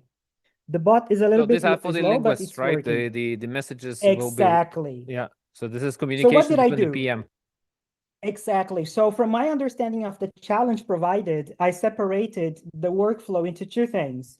The localization channel is where the stakeholders live, and the language channels is where the translators live, the localized people live. So they actually approve, edit, or deny the translations. So you see here, the messages are coming from my trigger, and you see it's 0.90% confidence level, the translation. And then you have the source, and then you have the translation. So I'm just going to prove it, and it reflects Crowdin. So you can do a lot of things from Slack. And I also built this platform here, which you can test the flow yourself. So this is the link I can send on the chat. But if you click on Start Demo, this is like summarizing what I did. You as a developer select a string, send to the translation system of your company, you approve, and then you see the production. And I even built this playground. You can test yourself translating any word. So if I type word here and translate, you're going to run this system. important. I can't believe this was system made here- in 48 hours, William. Me neither, man. But recording the video took more time than vibe coding this, because I also recorded the video to explain how it works. But most importantly, guys, this is really good if we build a very good source of truth, which will translate everything with a high confidence level. So yes, that's my project. It's a hybrid system of localization management through Slack via agents, and also this agent that also translates based on this source of truth system. Hope you liked it, and yeah, that was it. I'm sending Amazing. a message on Slack to Sergey, the CEO of Crowdon, right away, right now. William, you're going to get a phone call later on this afternoon, I think. Thank you, Stefan. Thank you very much. Any important questions, or shall we move on in the interest of time? Let's move on. This one was Perfect. a slam Very dunk, no good. questions. Thank you, William. It was very Thank you. impressive, William. Thank you very much. Thank you very much. Good luck, Hello, everyone. and Elena to prepare. Hello, everyone. Can you hear me well? Loud and clear, all good. Oh, And your fantastic. screen is crystal clear. Oh, fantastic. Okay. So this is what I built. I built the market fit website, and I actually prepared some quick Microsoft PowerPoint presentation, and I'll go fast through it so we can understand it better what it does. So once again, hello everyone. My name is Vuk Lazovic, and I've been working in the localization industry for around 6 months. And for this hackathon, I'll build Market Fit. It's a tool for a website localization quality. And let me start here. Localize doesn't mean market ready, and a website can be fully translated and still failed. Let's take this German checkout that show prices in dollars and the USA data formats. So that page doesn't lose customers to a bad grammar, but it loses them to a broken trust. So the job isn't just to translate the web page, it's to make the localized site feel natural to a local person. So this one was example for Airbnb, and let's talk how it works. Underneath, Market Fit automatically discovers every locale the website exposes in HTML. Then for each locale, it crawls and renders the page. And then comes the scoring. It's not just the LLM part. I'll talk more about that in a second. It gives us the scores, and it gives us some fixes that we can use. So let's talk about output. So for every market, you get a score and an explanation. It's an overall score from 0 to 100, and we get 4 weighted dimensions. We have verified evidence and a clear verdict. Is it a fit? Does it need some work or not a fit? And there is a list of issues, each with severity, MQM category, and suggested fix. Previously, I said it's not just an AI score, it's grounded in evidence. That means our script is looking for some deterministic signals that are non-negotiable. Some examples are currency mismatch, wrong dates, percentage of the strings that are actually translated, etc. In the future, some linguistic expert can add more of these deterministic signals. And there is a human in the loop. Humans can inspect, decide, annotate, feedback, and iterate through our system, so our system gets better each time. Let's go to action. I'm probably low on time to see how it works in practice. So this is the main page. Here you can enter the domain of any site that we want to inspect. Let's limit for 4 markets for now, and let's choose the Airbnb for now. Also, there is an optional TMX file that we can include in the LLM context, so it score things better with more knowledge about this domain. And let's just wait for this system to score locales that he found in on this domain. So okay, let's take a look Spanish. Here we can see 7 issues, and for each issue a linguist or a language expert can inspect, see, fix error, agree or disagree, and give a reviewer note on this. This is on the live Airbnb website, right? Yes, of course. And you can pretty much type it any website that has locales info on the first page of HTML. So here we can say it's now fetching. We limit ourselves for 4 locales, and it's USA, German, Spanish, and Italian is scoring right now. And so here is some critical errors, major errors, minor errors. And this is version 1 of this website. When some expert linguists come, he can see does it align with his own expectations. So, for example, we can disagree and say not relevant. After a few iterations, AI will be smarter and know what to do better next time. So after this process, we can download markdown file of JSON file. That's a feedback from our linguists. So for example, we can download the JSON file, and let me see if I can load it. We're a bit short on time, but this is okay. This is mind-blowing. Oh, thank you very much. So here we can see all data from Airbnb with some scores and with reviewers' annotations, stuff like that. So we can look back to the system, make it better each time. And that's basically it. Thank you very much. Judges, while I'm shocked, what is your input here? Let's ask 1 or 2 questions. I was thinking, like, this is only after 6 months in the industry. Yeah. No This questions is- on my side. I love how you structured everything and how well it was basically backed up by data. I already looked through it and checked it. I love the fact you can actually verify some results or return. So great job so far on my side. I'm impressed. Thank you very much. This is the tool that every LSP wants now, and then we should hook it up with some kind of an email campaign that says to the customer, if you would like to see the analysis of your website, we have it available, and for a small fee maybe, or an will offer get a to call. redo it. You'll get a call. All right. Thank you very much, Vuk. Elena, take the stage, please. Goodbye, Hello. Sir. Yes, so let me share my screen. You might be seeing something, I hope. Okay, so I worked actually on the second, I think, quest, let's call it. So the evaluation of new models when they come out. The tool is based on two types of dataset. One is a challenge dataset, so a dataset that will basically challenge the machine translation as much as possible.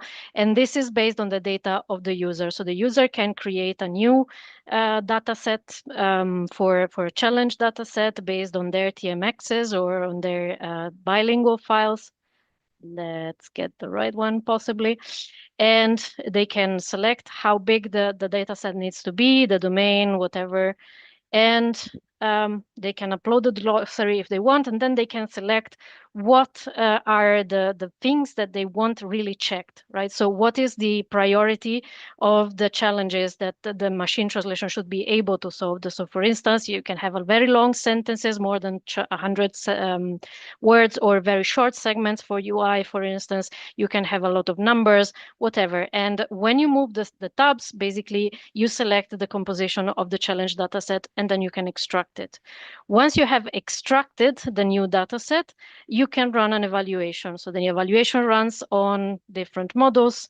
So, you select the challenge dataset first, then you can select an extra dataset that will be merged. So new, client specific, for instance. Let's see. Hello, sorry. And you can select the size of the final evaluation dataset. For the demo, let's go small, but you can move. You can select as many machine translation or LLMs you want for the translation, and you can set them up on the settings. Here you have the models that you can test, and you can add as many as you want by simply adding them over here. They will appear here, and then you can select the metrics. So there are some rule-based metrics, usual suspects, which can be improved. Next up, you have QE, and the QE has a prompt that can also be, modified by the user. They can give extra instructions, and then they can save it. For instance, cut at 42 words, and then you can save the prompt, subtitles, I don't know, and save it to be reused, and then reused in the future for the QE. On top of this, you also have the LLM as a jury. So here you can also select the models you want to use as a jury. So jury basically means majority. 2 bads, 1 good, it's bad. 2 good, 1 bad is bad. That kind of things. And you can select it here. When you launch, I will not launch because it takes a while, of course, a lot of LLMs. Basically, you get something like this. So scoring, a ranking of the models. If you are not satisfied by this, you can also send for human review. When you send for human review, you assign to a human. You can also assign a blind review. They will see them here in the blind review. And what they will be able to see is basically all the segments. What they can modify is not the translation, but it's the scoring. Especially for the good, bad thing, this could be very useful. If the segment comes from the challenge dataset, it can be removed. If it's not coming from the challenge dataset, so it's a new segment that the user says, oh, nice, I want this in the challenge next time, they can add it. They can commit it to the challenge dataset. What next? Once it's reviewed and you go, oh no, sorry, that was the wrong one. Of course, this one is the one that I actually did. Once it's done, you have the human reviewed outcome. And of course, you can track this over time in whatever this is called, dashboards, by model, by content type, by language, by whatever you need to show. You have a few other details. You have the statistics, how much you have spent for your various evaluations. Yeah, what next? One more thing that would be kind of confusing if you just see it like that, you are actually able to insert doubles, duplicates. And that is for consistency that you will then see in the outcome. This consistency score, the model is asked to translate one sentence twice, and then the 2 outcomes are compared. If they are exactly the same, the model is consistent in translation. If they are not the same, then this will lower the consistency score. This is interesting, for instance, for patents when you need to have total consistency. Next up, RAG system for glossaries. More models, of course. I don't have machine translation yet, but should be there. What else? I don't know. I think we're out of time, but this is incredibly impressive. Everything I ever wanted in an evaluation system. Well done. No, you have it. Thank you. Judges. I'm particularly looking at Monica because Monica is working in a very similar field. So perhaps you will have a very sophisticated question. Wait, I have 2. One is because I looked through the whole application and I see that you have a lot of kind of mock data, which is fine. But I was wondering if there is a place where the blue and these other scores are measured or calculated, because I couldn't find that place. I saw that you have error rate and consistency in place and stuff like that, but where is it? Where can you see the outcome of the blue score? This is what you mean here? Yeah. This is no, sorry. Yeah, but where do you calculate it? Yeah, basically. Yeah. In the background, that's hard coded. That would be hard coded in the backend. But one of the next possibilities is to have a set your own metric kind of tab. Can be done for the advanced users. And now it's hard-coded. If you test this, it's actually calculating the real scores. This is actually live. Not all models are actually working, but that is because Vercel will not allow me. But the metrics, the rule-based metrics, they are all working. Okay. And I have one more question that if people give you their API keys, how do you make sure that they are protected? That would be some. Theoretically. Theoretically, I would Yes, give like, this to a give like very. educated guess. I would give this to a very human developer, and I would say make this secure. To be completely honest, I am not a developer. I kind of concoct this in 12 hours and panicked just before the presentation because obviously nothing was working. Now it's working, so I'm happy as is. But humans are still there. Okay, that's not a bad answer at all. Thank you. Thank you. Amazing. Well, Elena, thank you so much. This has been an application that I always wanted, and now it's almost a reality. It's like a dream. Should have asked. Thank you for realizing my dream, and good luck bringing this to the stage when it is a serious and real enterprise application. Thanks. Now, the next presentation is by Matteo, followed by Christelle. Hello. Matteo, are you ready? Can you guys hear me? Okay, let me just share my screen. Yeah, good luck. Thank you. Okay. Oops, hold on just a second. Okay. All right. Can everybody see my screen? Yes, you're coming clear, no blurring, all good.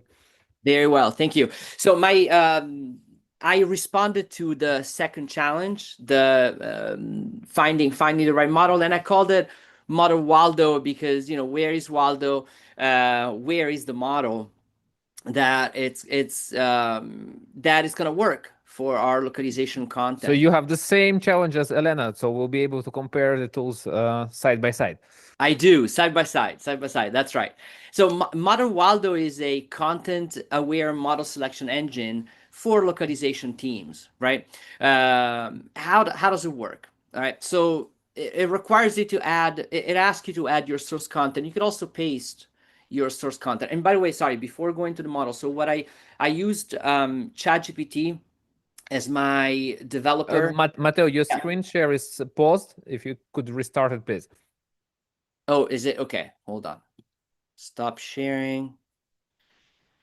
Share. Let's see. How about now? Yeah, all good. All good? Thank you. Okay. So I was saying, before going into the model, I use ChatGPT as my developer assistant. Obviously, all the files are in repo in GitHub, and then I use Streamlit for the UI. So to run Waldo, in the video that I submitted, I used a marketing content example. So I'm gonna use a UI example. So you can select your content text from your computer, from your system. The Model Waldo right now can also ingest PDF, docs, HTML, JSON. Obviously, this is a V1, and a V2 we can add more document sources. In the case of UI strings, it'll give you a preview. It also, because we're talking about strings, it also asks you which columns contains the source text, right? So you can select the right column, and you can actually see the extracted content preview down here to make sure that the system is analyzing the correct elements.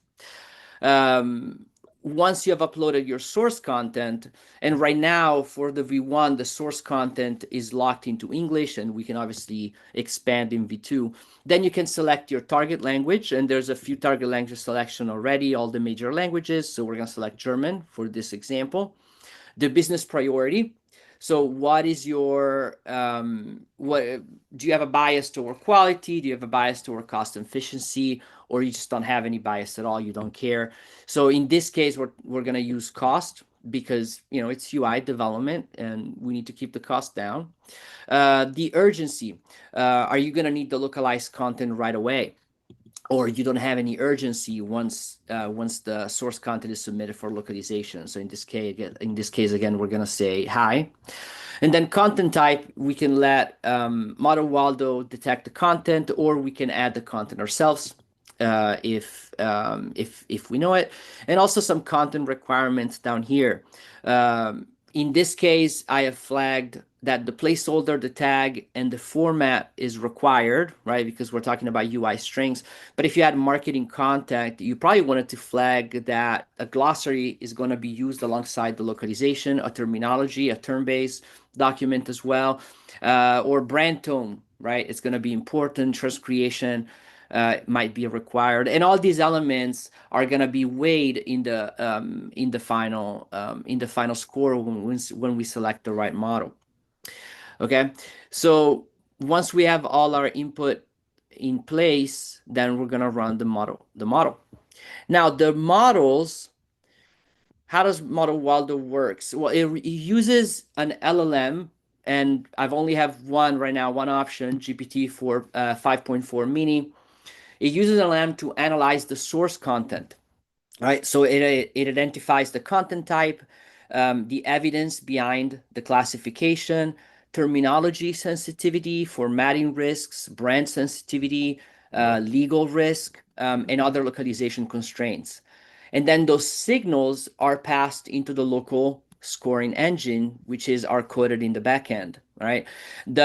I used public documentation and benchmarks for the scoring engine, WMT machine translation finding, the Flores multilingual translation benchmark, and then other public model and product documentation from different providers. And the scores considers quality fit, the language pair fit, the content type fit, the terminology and glossary needs, formatting and placeholder risks, brand, transcreation requirements, urgency, and business priority. Like I said before, some of the elements that you put in your input obviously are going to weigh in the score. Now, the output is divided in three parts. There's a recommendation, so it gives you the main model that is recommended, and it gives you a close alternative as well. There's the content analysis that has different level of summarization. There's the recommendation here. It's a summarized reason of why the model chose what it chose. And then there's a content analysis details, which goes into more details of why the decision was made. And then there's also an element of review and QA, where basically the system tells you, look, we think that this is going to have to be reviewed. And we tell you what type of review. Is it brand review, legal review, just a standard review, the reason why we think that it might require review at the end of your content, and what should the reviewer be focused on. In terms of this combines a little bit a quality pipeline and the evaluator. So this is not only for like the beginning of the workflow when you choose which model to use, but also continuous usage to see if the quality stays on the level all the time. It gives you a recommendation on the flow, basically saying you can use this model, run everything through the model, but watch it that you may still need some human review and why we think that you're gonna need review and what type of review as well, so that you kind of know what's ahead of your journey. Now, it is an MVP. So I think that for me, if this were to continue, there's a few elements, right? We could add more language pairs matching. Right now, the source content is stuck into English.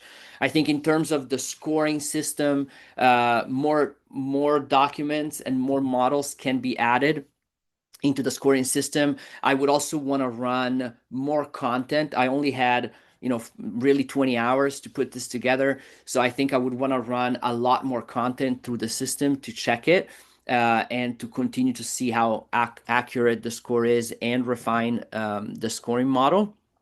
And this is Model Waldo for you guys. I have no idea Waldo will be found. Judges, what do you think? This seems to be more developer oriented compared to the previous application, which was more like linguist oriented. I have a question actually, because I had a lot of time to dig into your app because you submitted it quite early.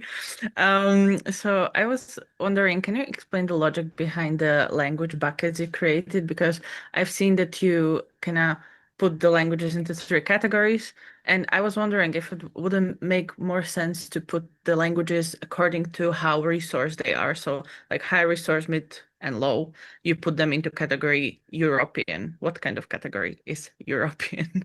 And then I was just wondering why, what made you decide like that?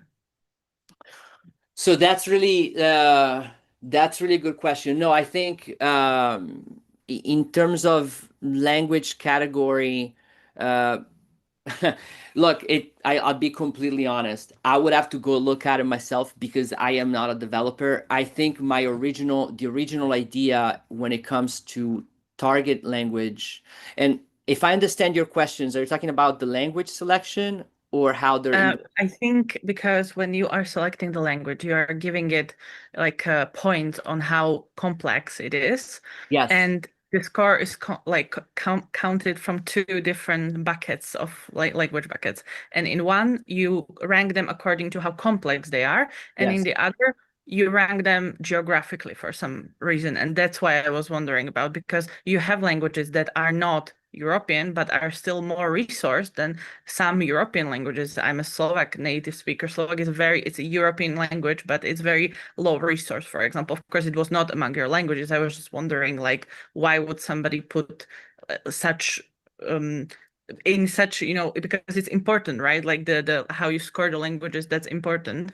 And you put like I think how far they are. So I was just wondering about that, but it's fine if you don't have an answer. I think in the interest of time, we need to move on. But thank you very much for this detailed technical question. But I hope you can stay and send an answer to Monica. This is an interesting question. I will do. Thank you. Thank you very much for your presentation. Thank you. Thank you, Monica. All right, rolling on. Next up is Christelle. Hi, Konstantin. Hi, everybody. Hello. Thank you for having me on stage. Should I say bonjour? Yes, absolutely. Bonjour. Okay. Good luck, bonne chance. Let's see what you have prepared for us today. Okay, so let me share the screen with you. If I can find it. Here it is. So I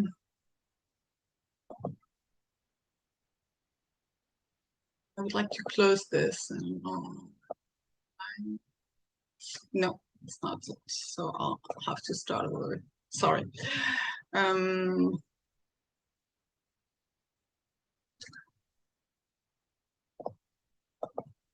Sorry about this. I'm gonna have to grab the link again.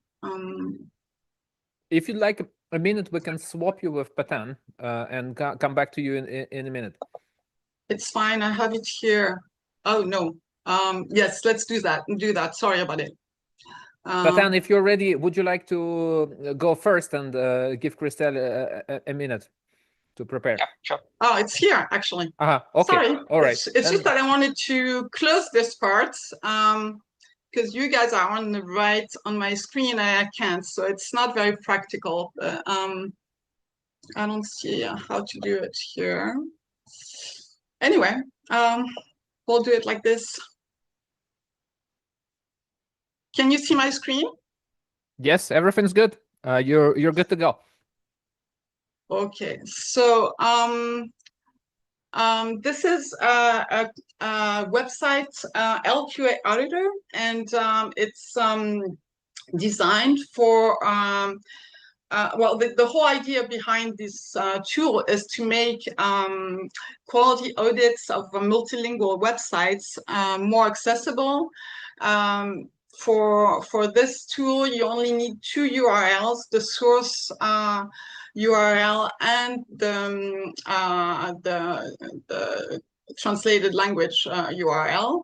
You don't need any external tools. You don't need to do the review outside of the tool. Here it goes again. Sorry. don't need to do the review. Outside of the tool, and you don't need to integrate apps or anything like that. So it's just it's supposed to make things more accessible. So we're going to test here the IKEA website, and so the tool is also designed for both linguistic teams, localization teams, as a diagnostic tool for to identify language quality gaps, and as a tool for marketing teams to audit their websites before it goes live. And so here, if we it's available in 24 languages, all European languages, and I added different models because I kept hitting the quota with Gemini, so I added a local fallback, a local rule-based engine as a fallback, which I'm going to use now just in case. So here it goes. We're going to analyze quickly IKEA, and we get a quality grade C fail. So we need to tell IKEA immediately that they have problems. Yeah, they do. So here, one thing that I forgot to say is that you have like preset scenarios, just for the sake of demonstrating the tool. And so here you get instantly a quality rating. And this rating is not just based on AI, it's based on industry standards. I used the TOS MQM framework to create this. And it's also based on priority matrix, the priority matrix that takes into account conversion impact, but also high or low visibility of the content on the website. So here we got the score. We have like a report that we can see instantly. We can export the TMX. The TMX is built from it fetches the strings, the source and the target strings.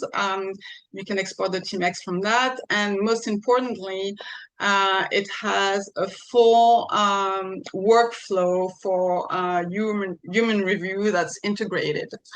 So here, for example, if I take the first string, see, like we have, I did it for English into French. So here in French, for example, I would say, the trademark shouldn't be in front of the noun. So I'm going to edit the segment.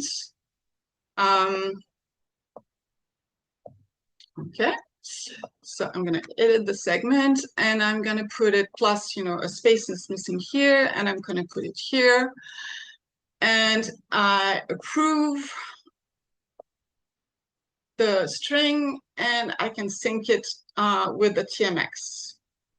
So as you can see, no other tool is needed. There's no back and forth between tools, no complicated integrations. It makes things instantly available, and it's supposed to be, it's meant to be very accessible. So now it's a quality grade B. If a couple of improvements, and already we see that the scoring is changed. Well exactly. done. So shall we move on to the questions? Sure.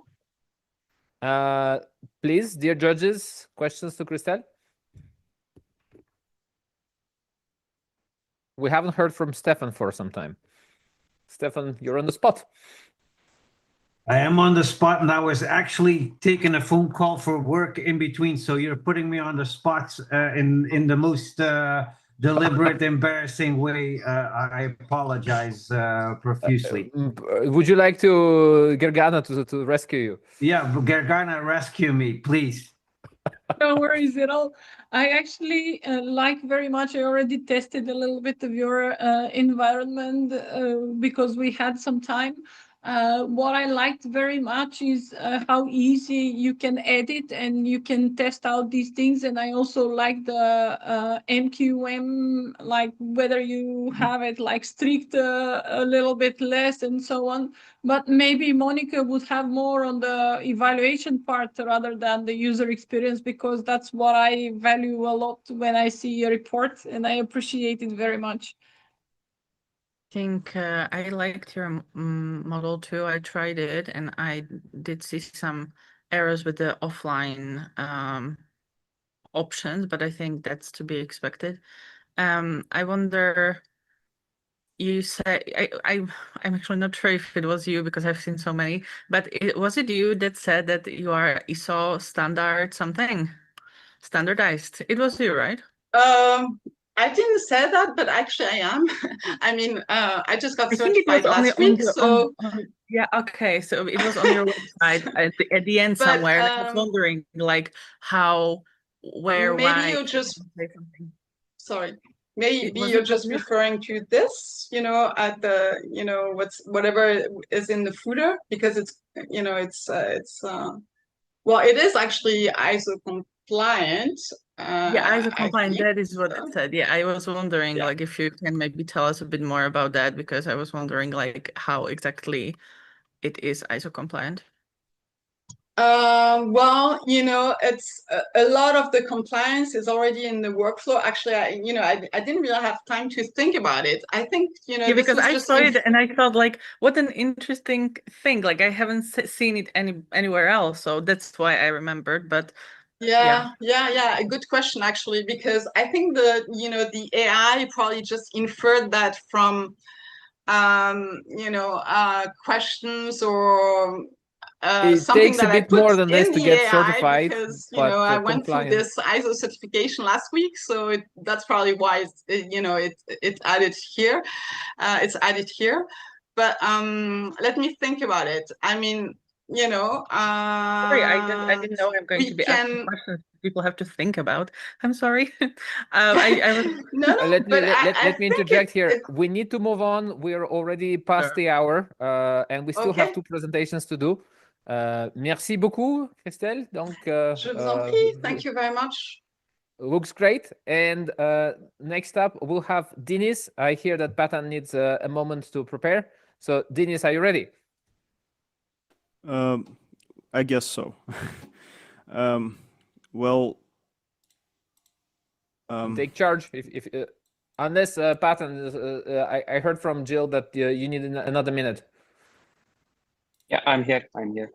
You're ready, right? Then let's do it in the predefined order. Then, Denis, you have the honorable last spot, last but not the least. Patan, am I pronouncing your name correctly? Patan or that's Patan? right. Yeah, it's Patan. Patan. Nice to meet you. You're representing team OpenText.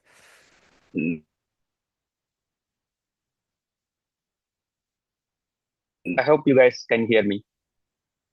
With some glitches from the internet, but we can.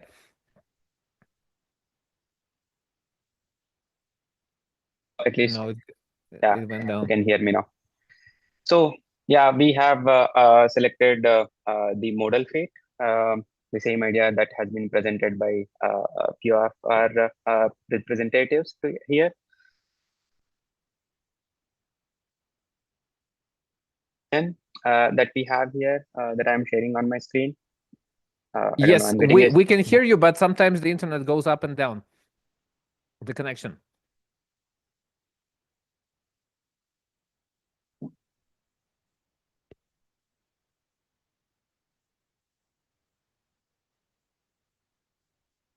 All right. Patan, looks like the internet is unstable. So let's move on to Denis and give you a minute to reconnect. all right. So.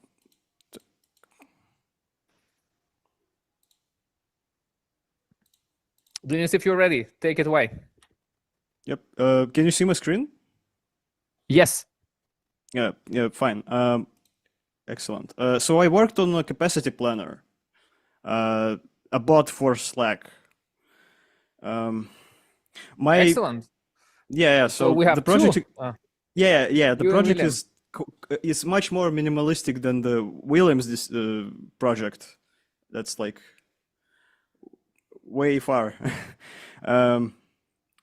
So I took it very literally and decided to make a bot which will decide whether the request should be assigned to a project manager, the programmer, or a linguist. So the concept is something like this: you set up a bot. All the instructions are on the GitHub page. So you set up a bot, you connect it to your workplace, and you, for example, you type in some kind of request to a bot, like we need to set up a glossary sync between our TMS and CMS, for example. Let's do that. Denis, do you think you can restart your screen share? I guess so. Let's try. I can see on YouTube you're not showing this screen. Now it's all good. Everything's working now. That's weird.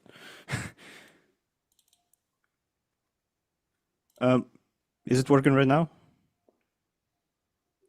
Yes, for me. Can somebody else confirm?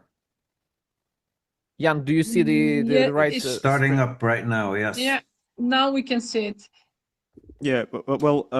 Yeah. So I just what I just did. I just messaged a logbot that we need to set up a glossary sync between our TMS and CMS, and it responded by creating a ticket and asking me questions, because probably the request is kind of vague, and we can answer the questions, and it will automatically add the info to the ticket.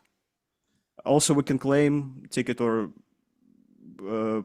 push a button that we need more info, or mark the ticket, make it done.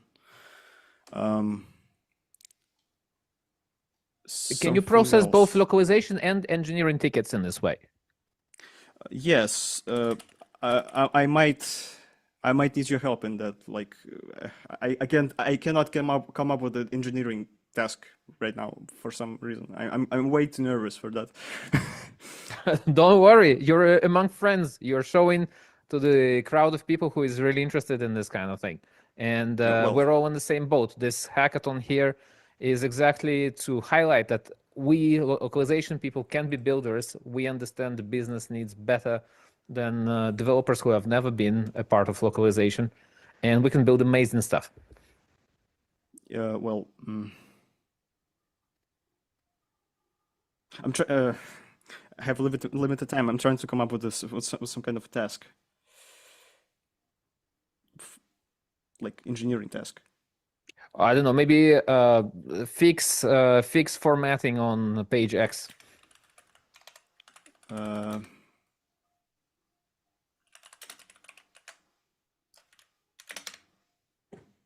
Let's do that real quick.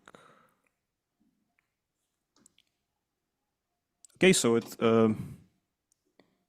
says that it needs attention, it's urgent, it needs attention, and it requires a localization engineer to adjust the page layout. And we can claim it, an engineer can claim it. And it also asks questions to figure out some more info.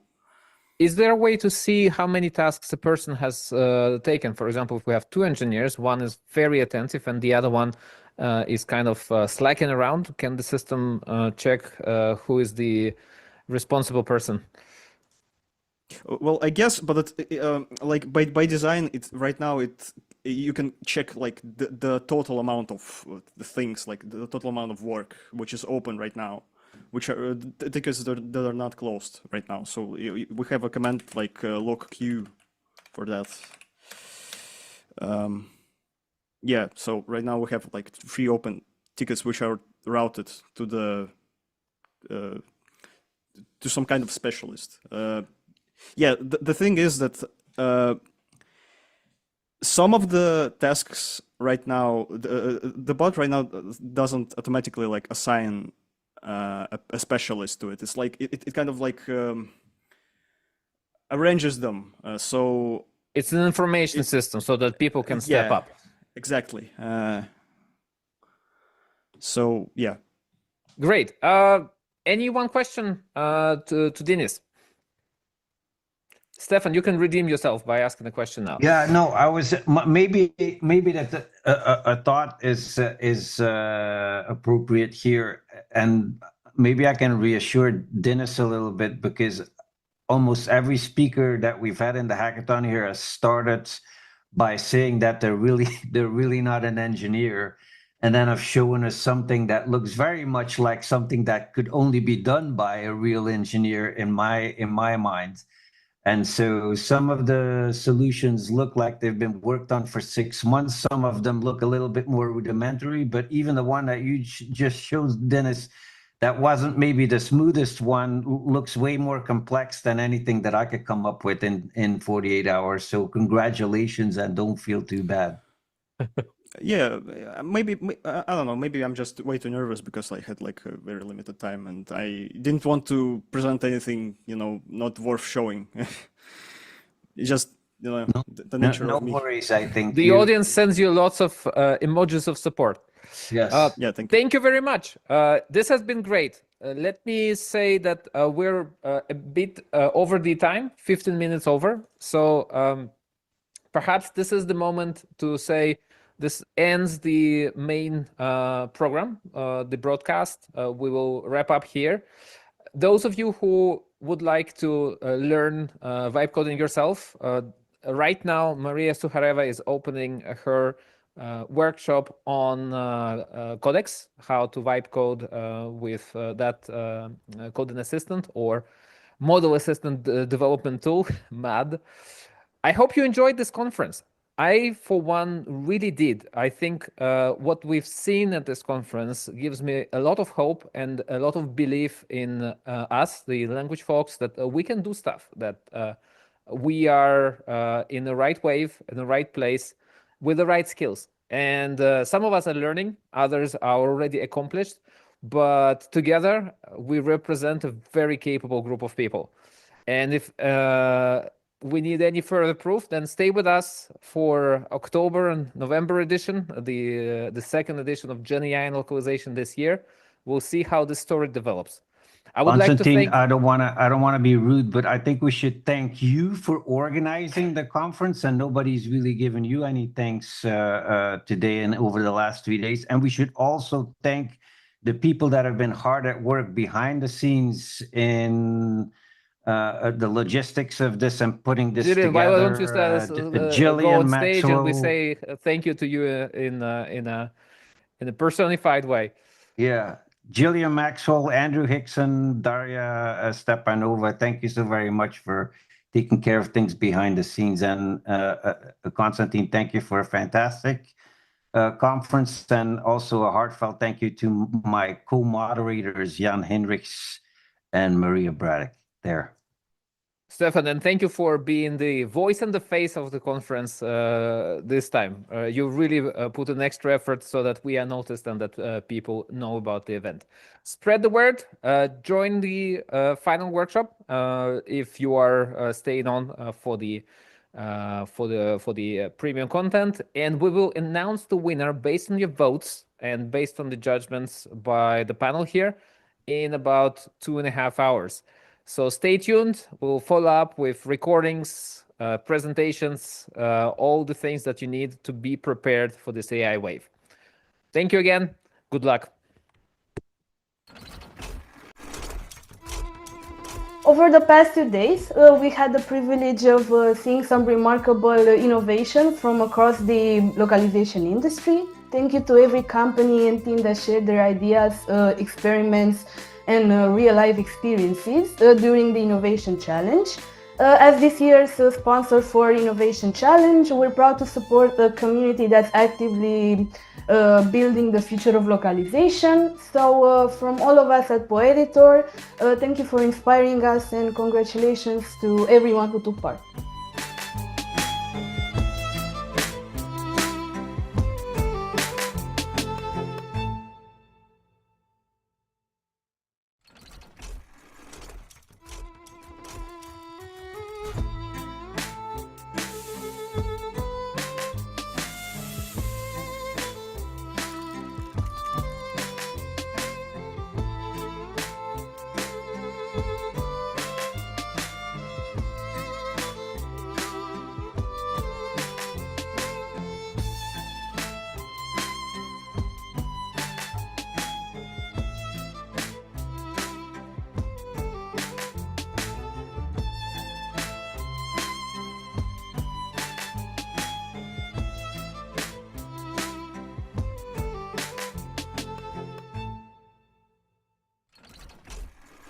If you haven't yet registered for the workshops, there's still time to do so.